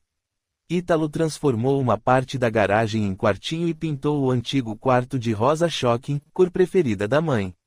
Terminava de dar os últimos retoques em um buraco de prego que se esquecera de fechar, o que tinha que ser feito com rapidez, pois a mudança estava marcada para aquele dia. Que mau gosto, afirmou Larissa, torcendo o nariz para as paredes. Ítalo riu e, pousando o rolo na bacia de tinta, chamou. Venha cá, querida. Quero conversar com você. Desculpe, papai, é que não gosto de rosa-choque. Mas não devia ter falado nada. Ele a abraçou, emocionado. Era sempre assim que se sentia quando ela o chamava de pai. Tudo bem, Larissa, você tem o direito de não gostar da cor. Mas não é sobre isso que quero falar. O que quero, na verdade, é lhe pedir desculpas e lhe agradecer ao mesmo tempo. Desculpas por trazer para casa uma pessoa que não se dá muito bem com você, e agradecer pela sua generosidade em aceitar a vinda dela. Mas eu não fiz nada. Você e mamãe é que decidiram tudo. Decidimos, mas você não se opôs. Mesmo insatisfeita, não deu contra. E, por isso, só tenho a agradecer. Vou fazer de tudo para que minha mãe não a aborreça. Ah, pai! Exclamou ela, enlaçando o pescoço dele. Desculpe chamar a sua mãe de dona surtada. O quê? Surpreendeu-se ele, embora gracejando. Que história é essa de dona surtada? Quem foi que lhe deu esse apelido? Fui eu. Ouvi a palavra na novela e fui procurar no dicionário. Quando vi o que significava, achei que era a cara da sua mãe. Desculpe. Não tem problema, só não a chame assim na frente dela, o K. Ok, e pode deixar, vou me esforçar para não responder mal a ela. Você é uma boa menina. É minha filha de verdade. Ao se abraçarem novamente, Ítalo pousou um beijo paterno na fronte de Larissa. Eram como pai e filha, relação que já se repetia havia algumas encarnações. Tchau, pai. Despediu-se, contente. Vou lá na casa do André. Saiu saltitante, um pouco mais conformada com a situação. Ao atravessar a cerca de tábuas que separava os quintais das duas casas, reservada para a passagem das crianças, levou um susto com a movimentação na padaria. Alguns homens tentavam fazer passar, pela porta da frente, uma gigantesca máquina. Oi, Larissa, cumprimentou André, assim que ela parou a seu lado. Que trambolho é esse? É o novo forno de pão. E ainda tem outro, só que a lenha. Ah! Papai agora vai modernizar a padaria e vender pizza feita no forno a lenha. Ele disse que todo mundo prefere. Seu pai agora vai fazer pizza. Ele assentiu. Uau! E vai por umas mesinhas também. É por isso que está todo mundo duro aqui em casa. Temos que economizar para poder pagar por tudo isso. Tudo isso vai dar um ótimo retorno, informou Isabela, que acabara de se aproximar. Por que vocês não vão brincar em outro lugar? Ao menos, até os moços terminarem de entrar com os fornos. Vamos para a casa da árvore, sugeriu Larissa. Vamos. Foram correndo. Depois de se acomodarem, ouviram um arranhado na portinhola. Ao abrirem, Nina entrou com o rabo em pé, esfregando-se nas pernas de Larissa. Sua avó não gosta de gatos, disse André, fitando a gatinha. Ela não é minha avó. É como se fosse. Não é, não. Ela é só a dona surtada, mãe do Ítalo. De qualquer jeito, ela não gosta de gatos. Eu sei, desanimou. E o pior é que ela já deve estar chegando. Tá um sábado movimentado. Como é que você vai fazer com a Nina? Ela que experimente botar as mãos na minha gata. Acabo com ela. Você não vai fazer nada disso. Em todo caso, se eu fosse você, manteria a Nina à distância. André estava coberto de razão. Larissa não sabia, mas uma das principais queixas de Roberta era a pobre da Nina. Roberta detestava gatos, cães, passarinhos ou qualquer outro animal. Não suportava a sujeira, o cheiro, o barulho, as pulgas. Não via nada demais nas gracinhas que faziam e que todo mundo admirava. Ao contrário, achava que eram um bando de idiotas que conversavam com irracionais, que nada compreendiam. No meio da tarde, uma caminhonete encostou diante da casa de Larissa, trazendo os poucos pertences que Roberta manteve após a venda do apartamento. Seja bem-vinda, mamãe, falou Ítalo, beijando as faces dela. Esticando os dedos tortos, ela deu uns tapinhas no rosto dele e mandou que os homens descarregassem a caminhonete. Tiraram uma cama, um armário, uma cômoda e uma cadeira de balanço, além de 2 malas com roupas e objetos pessoais. Roberta entrou em seguida, ergueu o rosto empoado para Nora e comentou em tom mordaz. Você está mais gorda, Priscila. Devia fazer um regime. O sorriso de Priscila murchou. Ítalo, contudo, foi em seu socorro. É assim que cumprimenta minha esposa, mãe. Com um comentário maldoso. Deixe, Ítalo, Priscila protestou. Não tem importância.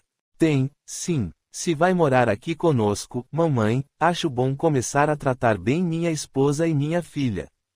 Ora, me perdoem, desculpou-se, falsamente. Não quis ofender. Não foi um comentário maldoso, mas apenas uma pequena observação. Priscila engordou um pouco e, quando falei em regime, é porque conheço umas receitinhas ótimas. Está tudo bem, querido, intercedeu Priscila. Sei que Dona Roberta não falou por mal. É claro que não, concordou ela, dando tapinhas nas faces da Nora, com um pouco mais de força do que o necessário. Onde colocamos isso, dona? A voz do carregador interrompeu as saudações falsamente amistosas. Por aqui, orientou Ítalo. Roberta não disse nada, ainda remoendo as palavras do filho. Fuzilou Priscila com o olhar e seguiu para o quarto, distribuindo ordens e recriminações. Mudou a mobília de lugar 3 vezes, até que se deu por satisfeita. Acho que assim está bom, falou secamente. É o melhor que se pode fazer aqui. Pela troca de olhares entre Ítalo e Priscila, dava para se ter uma ideia de como seria a estada de Roberta em sua casa. Ela percebeu os sinais silenciosos, embora fingisse não ter percebido. Precisava ir devagar e só aos poucos mostrar quem mandava ali. Era a mais velha, a matriarca, portanto, todos lhe deviam obediência. Inclusive a moleca da Larissa, cuja voz chegava a seus ouvidos pela janela aberta. Sua neta, pois sim. A afirmação de Ítalo quase a tirou do sério. Teve que se segurar para não gritar que aquela menina horrorosa não era sua neta. Nem neta, nem ninguém que fizesse parte de sua família. Capítulo 5. A mente de Lisandra era um turbilhão de revolta e indignação. Danilo a deixara esperando, não aparecera. Dissera que ia telefonar, mas simplesmente resolveu ignorá-la. E não atendia o telefone, não respondia mensagens, e-mails, WhatsApp, nada. Com o celular na mão, Lisandra pensava se devia ligar novamente. Consultou as chamadas recentes e se deparou com 13 ligações suas, feitas para ele, só naquela manhã.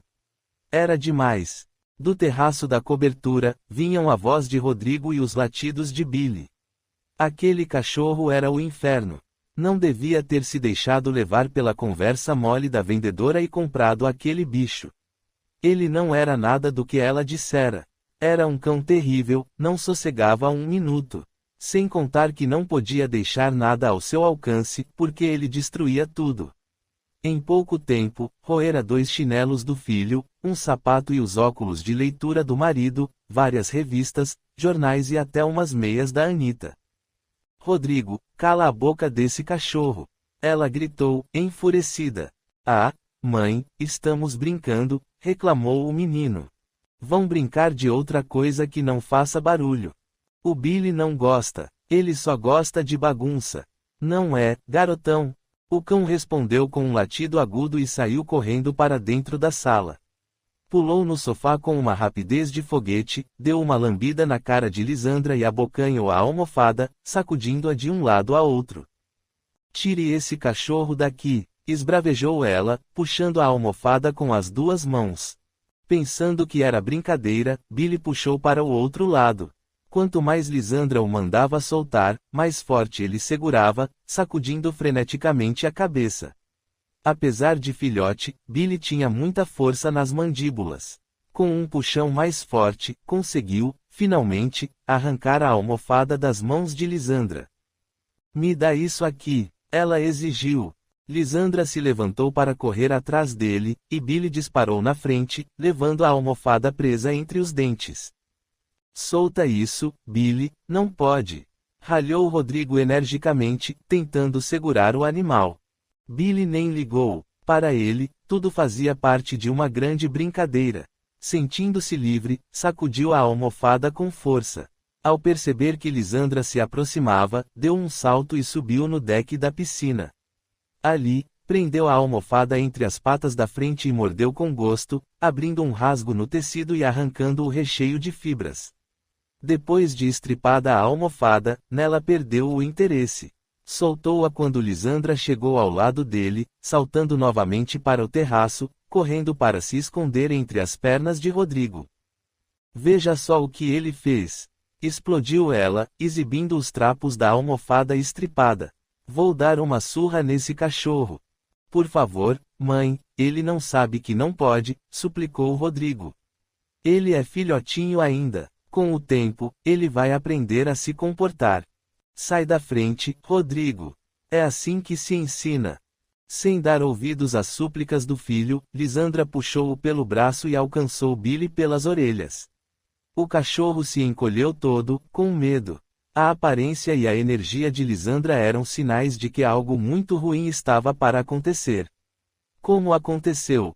O primeiro tapa o atingiu no focinho, o segundo, no dorso, o terceiro, na coxa. Billy ganiu baixinho. Por sorte, não era um cão de revidar.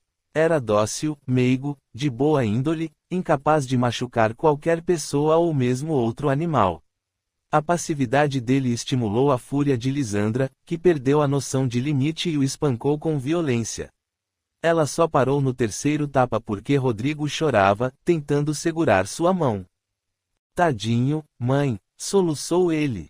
Que maldade! Isso não se faz. E destruir a almofada, se faz. Trate de ensinar esse cachorro ou ele vai embora. Não, você não pode mandar o Billy embora. Ele já é da família.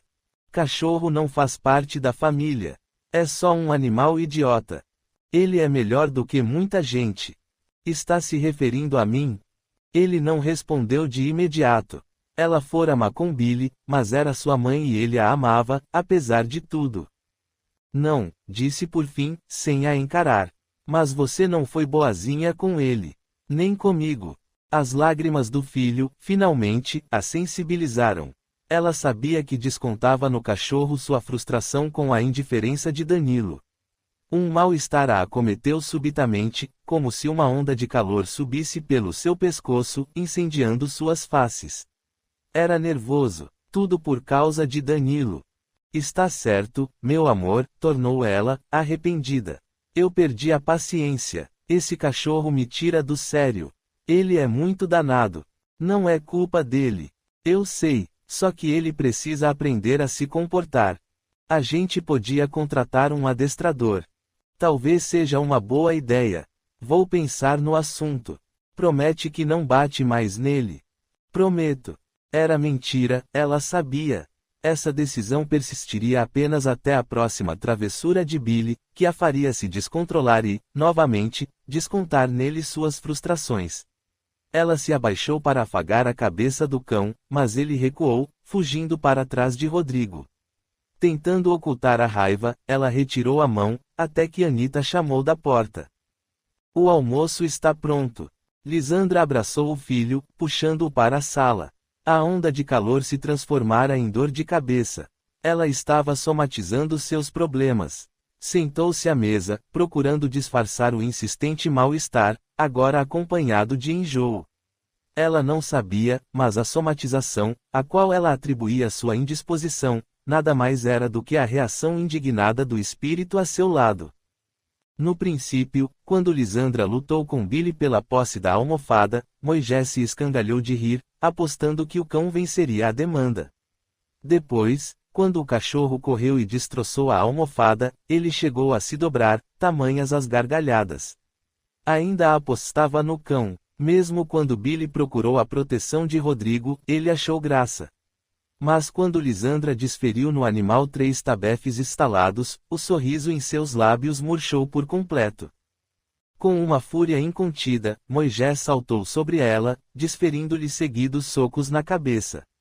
Suas mãos atravessaram a matéria densa da encarnada, nela deixando apenas uma leve ardência. Foi o resultado da energia de ódio com que ele havia se atirado sobre Lisandra, traduzida como sensação de calor. Frustrado em seu intento de espancá-la, Moisés puxou os cabelos dela, que, como antenas, captaram toda a carga odiosa que emanava dele e a conduziram diretamente aos centros nervosos dela. Veio, então, a dor de cabeça, e a indiscernível sensação de ter o corpo invadido trouxe junto um forte enjoo. A senhora está se sentindo bem, dona Lisandra? Questionou Anita, solícita.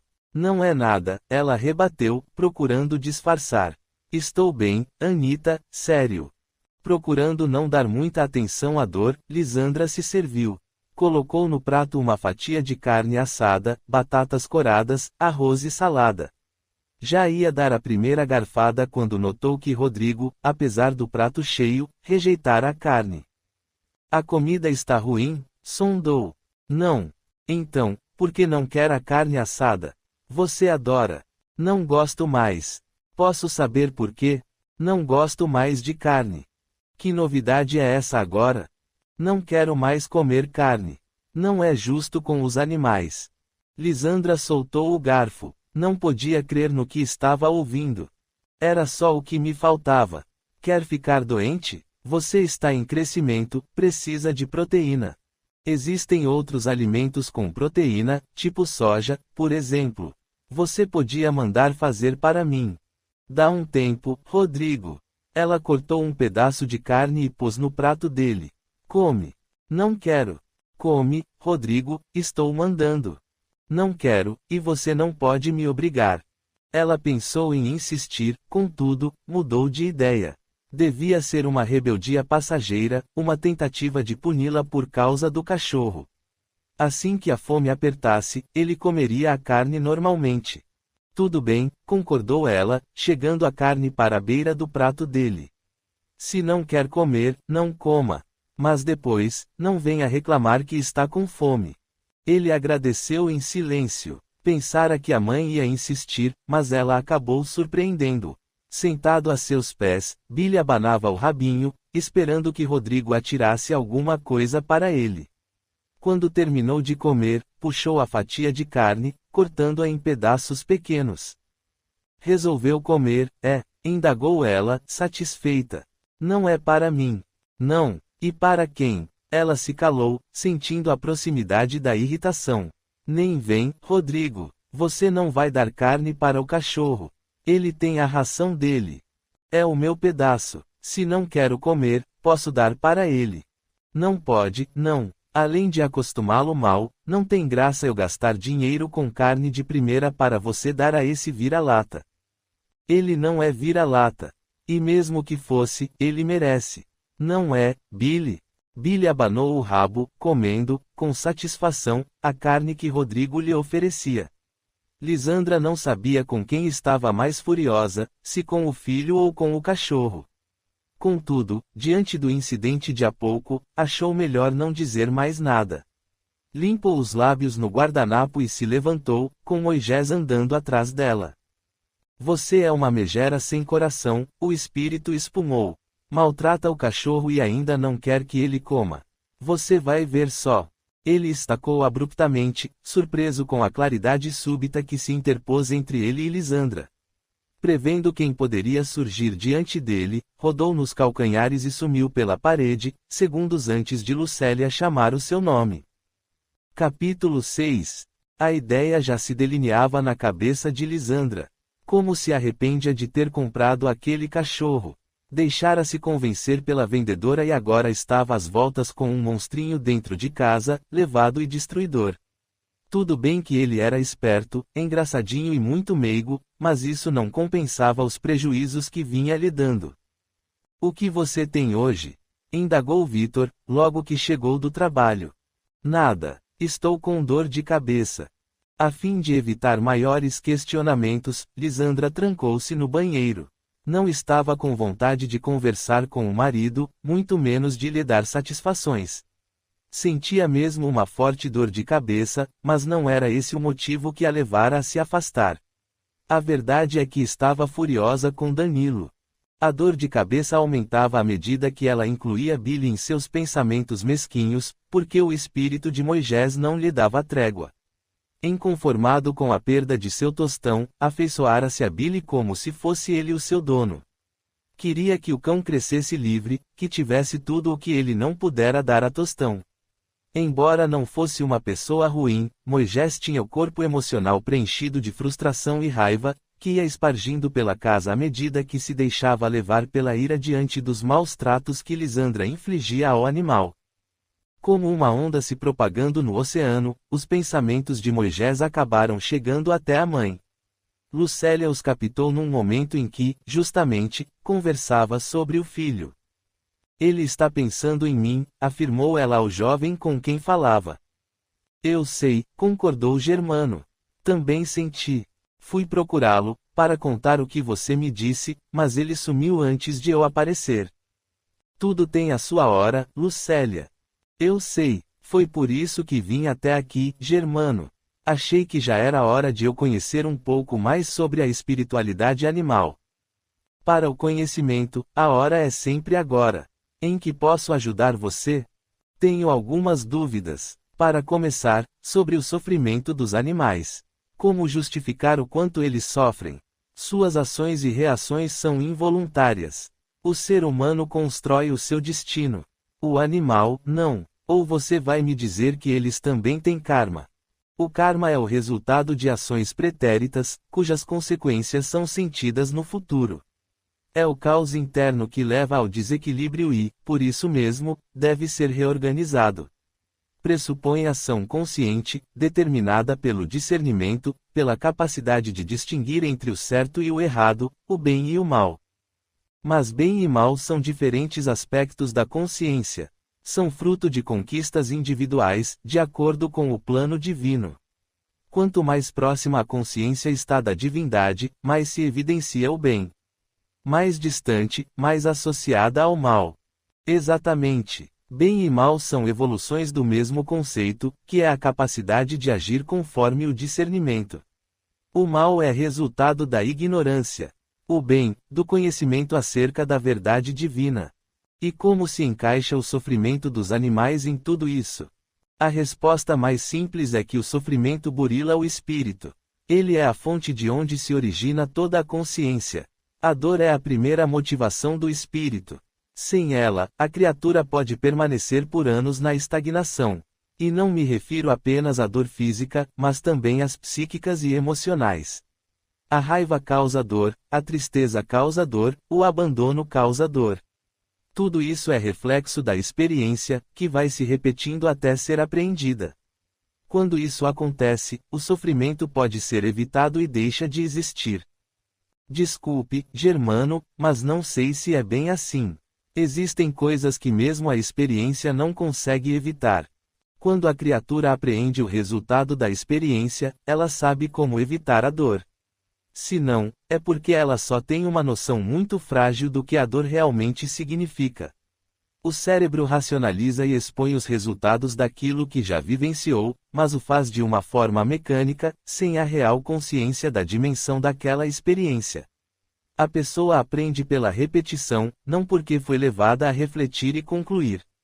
Então, ela aprende, mas não apreende. É como fazem crianças e adolescentes, que decoram um texto para a prova e depois o esquecem. Mas de que forma os animais podem fazer isso? Eles aprendem por repetição, logo não apreendem nada. Aprendem e apreendem, só que isso leva tempo. O homem e o animal encarnam para adquirir experiências. Ao desencarnar, ambos levam consigo o resultado do que a carne vivenciou. Para o homem, a experiência é só dele. O animal a transforma em experiência de todo o grupo que compõe sua alma coletiva. À medida que o animal ali deposita essas experiências, vai reunindo os elementos que integrarão a futura consciência individual. Então, primeiro ele aprende a experiência. Quando, por fim, a apreende, deixa de ser animal e está pronto para ingressar no reino hominal. Nesse momento, ele deixa de existir como um ser individual. É difícil para o ser humano pensar em perda da individualidade, já que supõe que a criatura deixaria de existir como algo diferenciado. Na verdade, o animal continua a existir, mas sua consciência ultrapassa as questões primárias e individuais para integrar-se de todas as vivências compartilhadas por aquele grupo. Ele retém o que viveu individualmente e o que vem das vivências do grupo. Guarda suas lembranças, mas a elas soma as lembranças do grupo. É um e todos ao mesmo tempo. É um porque possui o atributo da individualização ao encarnar. E é todos porque é resultado do somatório das vivências do grupo ao qual pertence. É graças a esse compartilhamento que o animal nasce com instinto, que nada mais é do que o resultado de experiências repetidas e, por isso mesmo, arraigadas na alma coletiva. Assim como podem surgir daí o temperamento e a inteligência, que são diferentes. Uns animais são mais dóceis, mais espertos, mais arrédios, mais ciumentos, tudo dependendo das experiências que viverão e que vão muito além da dor.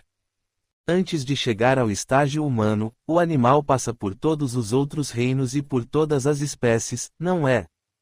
Sim, tudo no universo está em constante evolução. E como se dá a evolução da alma-grupo dos animais? Os primeiros animais de cada família, que se seguiram à condição de vegetais, estão muito próximos das camadas mais rudimentares da evolução, ainda bastante selvagens, agressivos, sanguinários.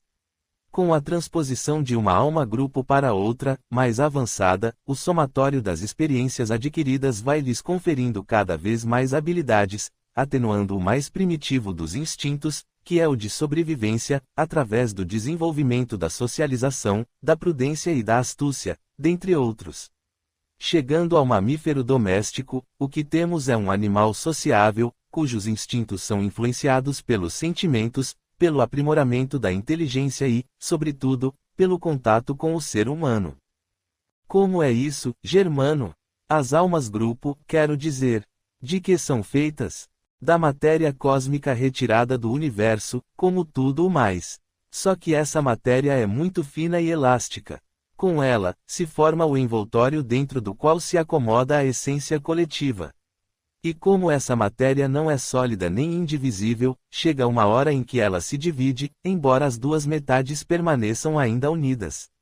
Cada novo ser, então, é retirado de uma das partes e a ela sempre devolvido, com suas experiências. Essa divisão é realizada por uma espécie de membrana muito delgada e semipermeável, que permite a fluência de experiências entre ambas as metades. Com o tempo, esse vai-vem de experiências acaba condensando aquela película até o ponto em que não é mais possível a transição entre as duas metades. Quando isso acontece, o invólucro se rompe, e cada metade ganha novo status, alçada, agora, a uma nova espécie. Esse processo torna a se repetir da mesma maneira, acolhendo almas grupos de outras espécies, e assim, sucessivamente. A cada vez que se divide, multiplicam-se as espécies e diminui o número de corpos em cada grupo. Por isso, ao alcançar animais de maior complexidade, cada alma-grupo abriga um número bem menor de vidas em potencial. São destas que nascem os animais domésticos, cuja última fragmentação importa na individualização do ser, que está pronto para ingressar nas vivências humanas. Como esse grupo é relativamente pequeno, as vidas que dali surgem concentram toda a gama de experiências das espécies que lhes antecederam.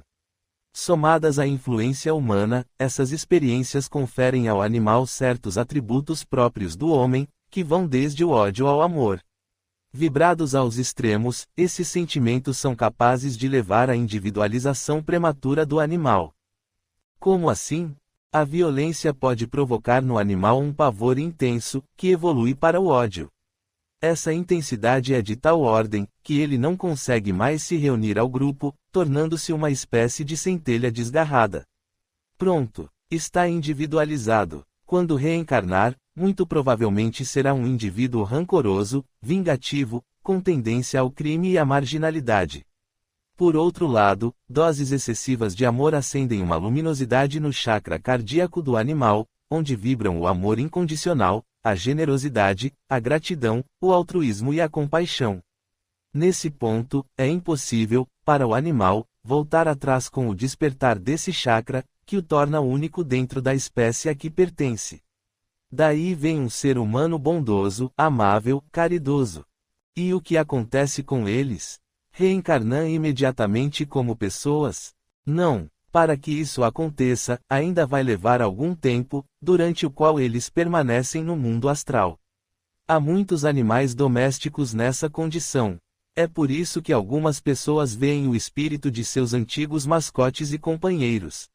Eles continuam no plano espiritual, mas não ficam perdidos.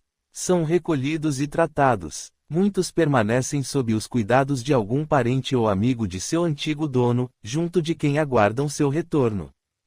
Podem reencarnar? Podem. Existem animais que reencarnam na mesma família, para ajudar alguém a vencer alguma experiência que precisa viver na Terra, como cães de cegos, por exemplo. Ou pode ser que a própria pessoa mereça ter aquele animalzinho a seu lado novamente, o que é permitido e acontece. E as cobaias de laboratório? Foi graças ao sacrifício de muitos animais que a medicina alcançou tantos avanços. É verdade, esse talvez tenha sido um mal necessário, do qual o homem abusou para extravasar sua crueldade. Mas de que outro jeito deveria tratá-los, sabendo que os cria para sofrer ou morrer? Com respeito e dignidade, com reconhecimento e gratidão, se, por um lado, esses animais são sacrificados em nome da ciência, em circunstâncias, muitas vezes, dolorosas e insensíveis, por outro, são imediatamente socorridos, anestesiados fisicamente, a fim de não sentirem dor, e encaminhados a postos de socorro astral, onde permanecem por muito tempo, até retornarem à sua essência. Mas nem sempre eles são sacrificados. E os que sobrevivem em condições inumanas, apresentando defeitos físicos, lacerações e chagas, tanto físicas quanto psíquicas. Os encarnados não sabem e não veem, mas esses animais estão em constante atendimento. Existem veterinários astrais encarregados de cuidar deles, minorando, na medida do possível, suas dores e sofrimentos. Muitos, inclusive, só se acalmam quando percebem a presença dos espíritos ao seu redor ou sentem-lhes as mãos sobre a cabecinha. Que coisa triste! Hoje, a consciência das pessoas está se modificando, e existem vários movimentos direcionados aos direitos dos animais. Com a descoberta de novos métodos de pesquisa, o uso de cobaias vai sendo aos poucos abolido, até que, no futuro, seja totalmente eliminado. Que métodos seriam esses? Métodos que utilizam células in vitro e programas de computador capazes de calcular a reação de determinadas substâncias no organismo humano. Toda a coletividade científica deveria abrir os olhos para essa questão e investir na utilização não apenas desses processos, mas de outros que possam substituir a utilização de animais. Após alguns momentos de reflexão, Lucélia retomou suas perguntas. E os animais que servem de sacrifício em rituais religiosos? Isso está certo? Não está certo nem errado. Para alguns, é necessário. Para outros, não. Esses animais, normalmente, são preparados para não sentir dor, tanto pelos que realizam o sacrifício, quanto pelos espíritos presentes. E existem pessoas que precisam dessa energia vital para potencializar sua capacidade de empreender realizações no mundo da matéria. Existem correntes espiritualistas na Terra que divergem quanto à natureza da alma animal. Segundo algumas, a alma dos animais é individual, ao passo que outras afirmam que é grupal. Qual delas está certa, afinal? Todas estão corretas. O que acontece é que cada uma enfoca a questão em momentos distintos. Os animais possuem alma coletiva e se individualizam por meio do contato com o ser humano. A partir daí, não retornam mais ao grupo, o que acontece na grande maioria dos casos relacionados aos animais domésticos. Por isso, quem ama ou amou seus bichinhos não precisa ficar preocupado, achando que eles vão sumir e se esquecer de seus donos. O amor, principalmente, os torna únicos, e eles guardarão, na vida espiritual, a lembrança daqueles que tanto os amaram. Você fala dessas coisas com tanto sentimento. Observou Lucélia, admirada. Foi você que escolheu trabalhar com eles? Sim, eu amo os animais e, por isso, após um período de preparação, vim parar nessa cidade astral, carinhosamente denominada por nós de Nosso Pet, em homenagem à famosa colônia Nosso Lar, onde me dedico ao socorro e ao cuidado de animais desencarnados. Você não sabe como essa nossa conversa foi útil, Germano. Como eu gostaria que meu filho o conhecesse. Se estivesse aqui e ouvisse você falar, não ficaria tão revoltado. Tenho certeza de que, no momento certo, nós nos encontraremos. E o Tostão? Queria poder levar notícias do cachorro a Moisés. Você terá, eu prometo. Vou descobrir quem o acolheu. Só não faço isso agora porque tenho um dever a cumprir. Obrigada, falou ela, emocionada. Sem você, eu estaria perdida. Foi um prazer ajudá-la, e um prazer maior ainda ganhar sua amizade. Lucélia apertou as mãos de Germano, segurando lágrimas de emoção. Num halo de luz, ele desapareceu. Ela não se arrepende de ter ido a Nosso Pet, cuja existência, até bem pouco tempo, lhe era desconhecida. E Germano a recebera muito bem. Ela confiou nele desde o primeiro momento. Em seu coração, a chama da esperança aquecia seu amor de mãe.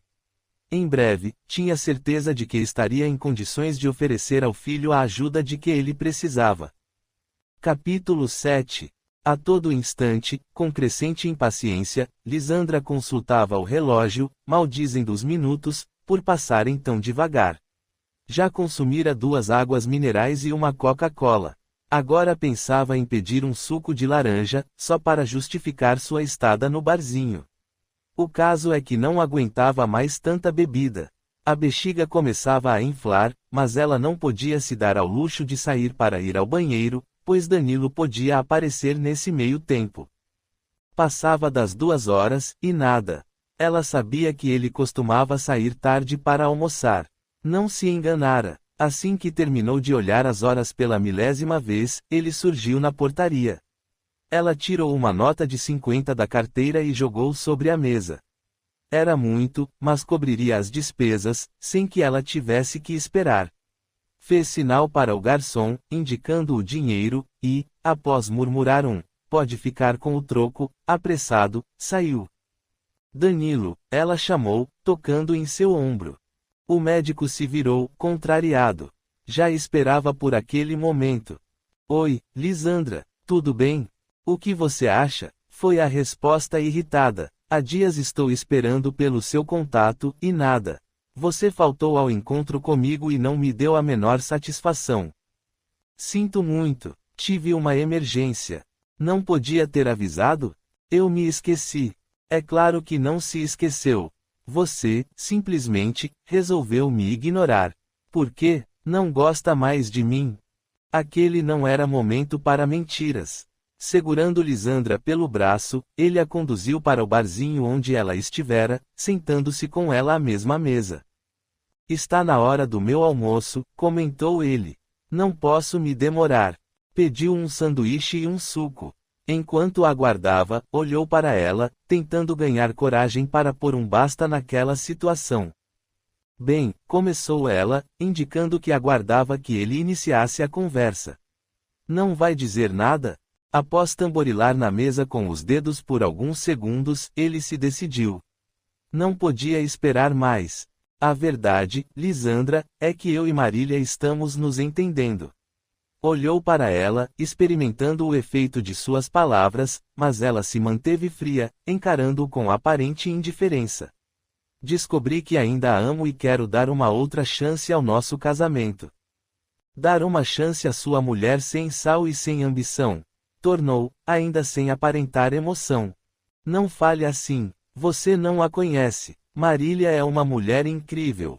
Incrível. Até outro dia, ela era chata, sem graça e cheirava a cebola.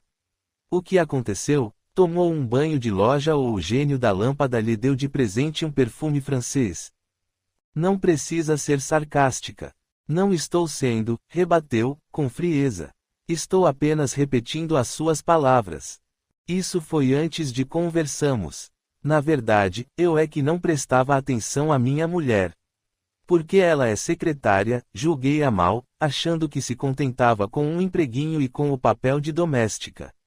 Mas Marília é uma alta secretária executiva, fez 2 faculdades e domina 3 idiomas. Isso não a impede de gostar de cozinhar, de cuidar da casa e da família. Ela tem um jeito meio sério de se vestir, o que não significa que seja desleixada. Ao contrário, é bonita, elegante e muito, mas muito inteligente. Sem contar que ganha tão bem quanto eu. É disso que se trata, então. De dinheiro? Não, só falei isso para que você compreenda a importância da profissão dela. Não quero o dinheiro de Marília. Ah, bom, porque, dinheiro por dinheiro, eu tenho mais. Você não trabalha. Um leve rubor coloriu as faces de Lisandra, derretendo um pouco da geleira que ela fixara em seu olhar. Você agora quer inverter as posições. Sua mulher passou a ser interessante, e eu, o estropício. É você quem está dizendo. Em momento algum pensei coisa semelhante. Vocês duas são diferentes. Sei, agora, ela é a intelectual engraçadinha, e eu, a gostosona burra. É isso. Não, exclamou ele, irritado, quase derrubando o copo que o garçom acabara de colocar à sua frente. Se não é isso, então, o que é? Danilo esperou o garçom terminar de servi-lo e se afastar, para então responder. Eu amo Marília. Estava passando por uma fase ruim, mas agora as coisas estão entrando nos eixos. São 17 anos de casamento, temos 2 filhos maravilhosos. Não posso, simplesmente, jogar tudo para o alto. Então, preferiu jogar a mim, a amante descartável. Cachorro! Pare com isso, Lisandra. Você também é casada, tem um filho. Não quer estragar seu casamento, quer? Isso não vem ao caso.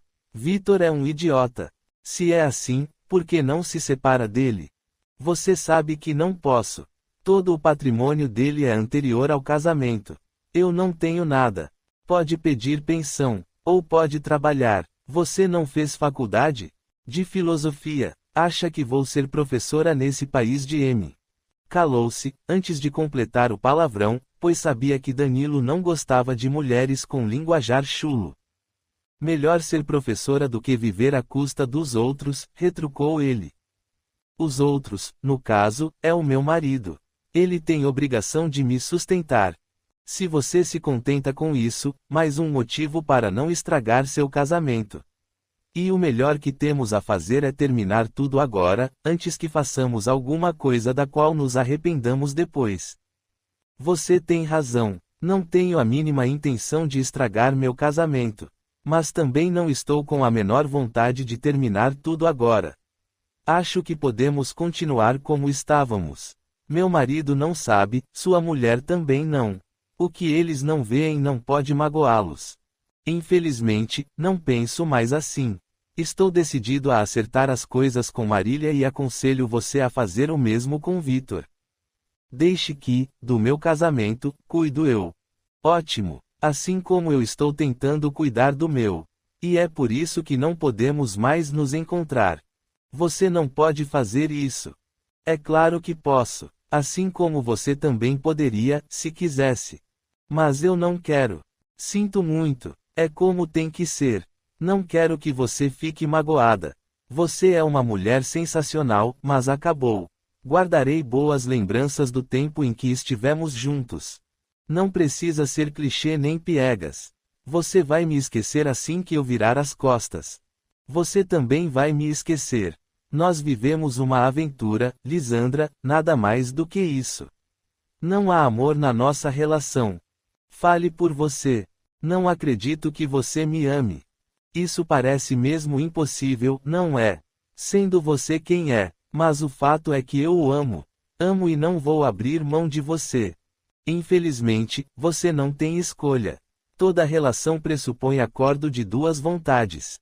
Quando uma falha, a relação se desfaz. Eu não acredito que você está fazendo isso comigo, ela choramingou, finalmente desabando em lágrimas. Por favor, Lisandra, não chore. A vida é assim. Podemos ser amigos. Não quero ser sua amiga. Quero mais. Não me peça o que não posso mais lhe dar. Não me conformo, Danilo. Marília não é mulher para você. Aposto que nem na cama ela é boa.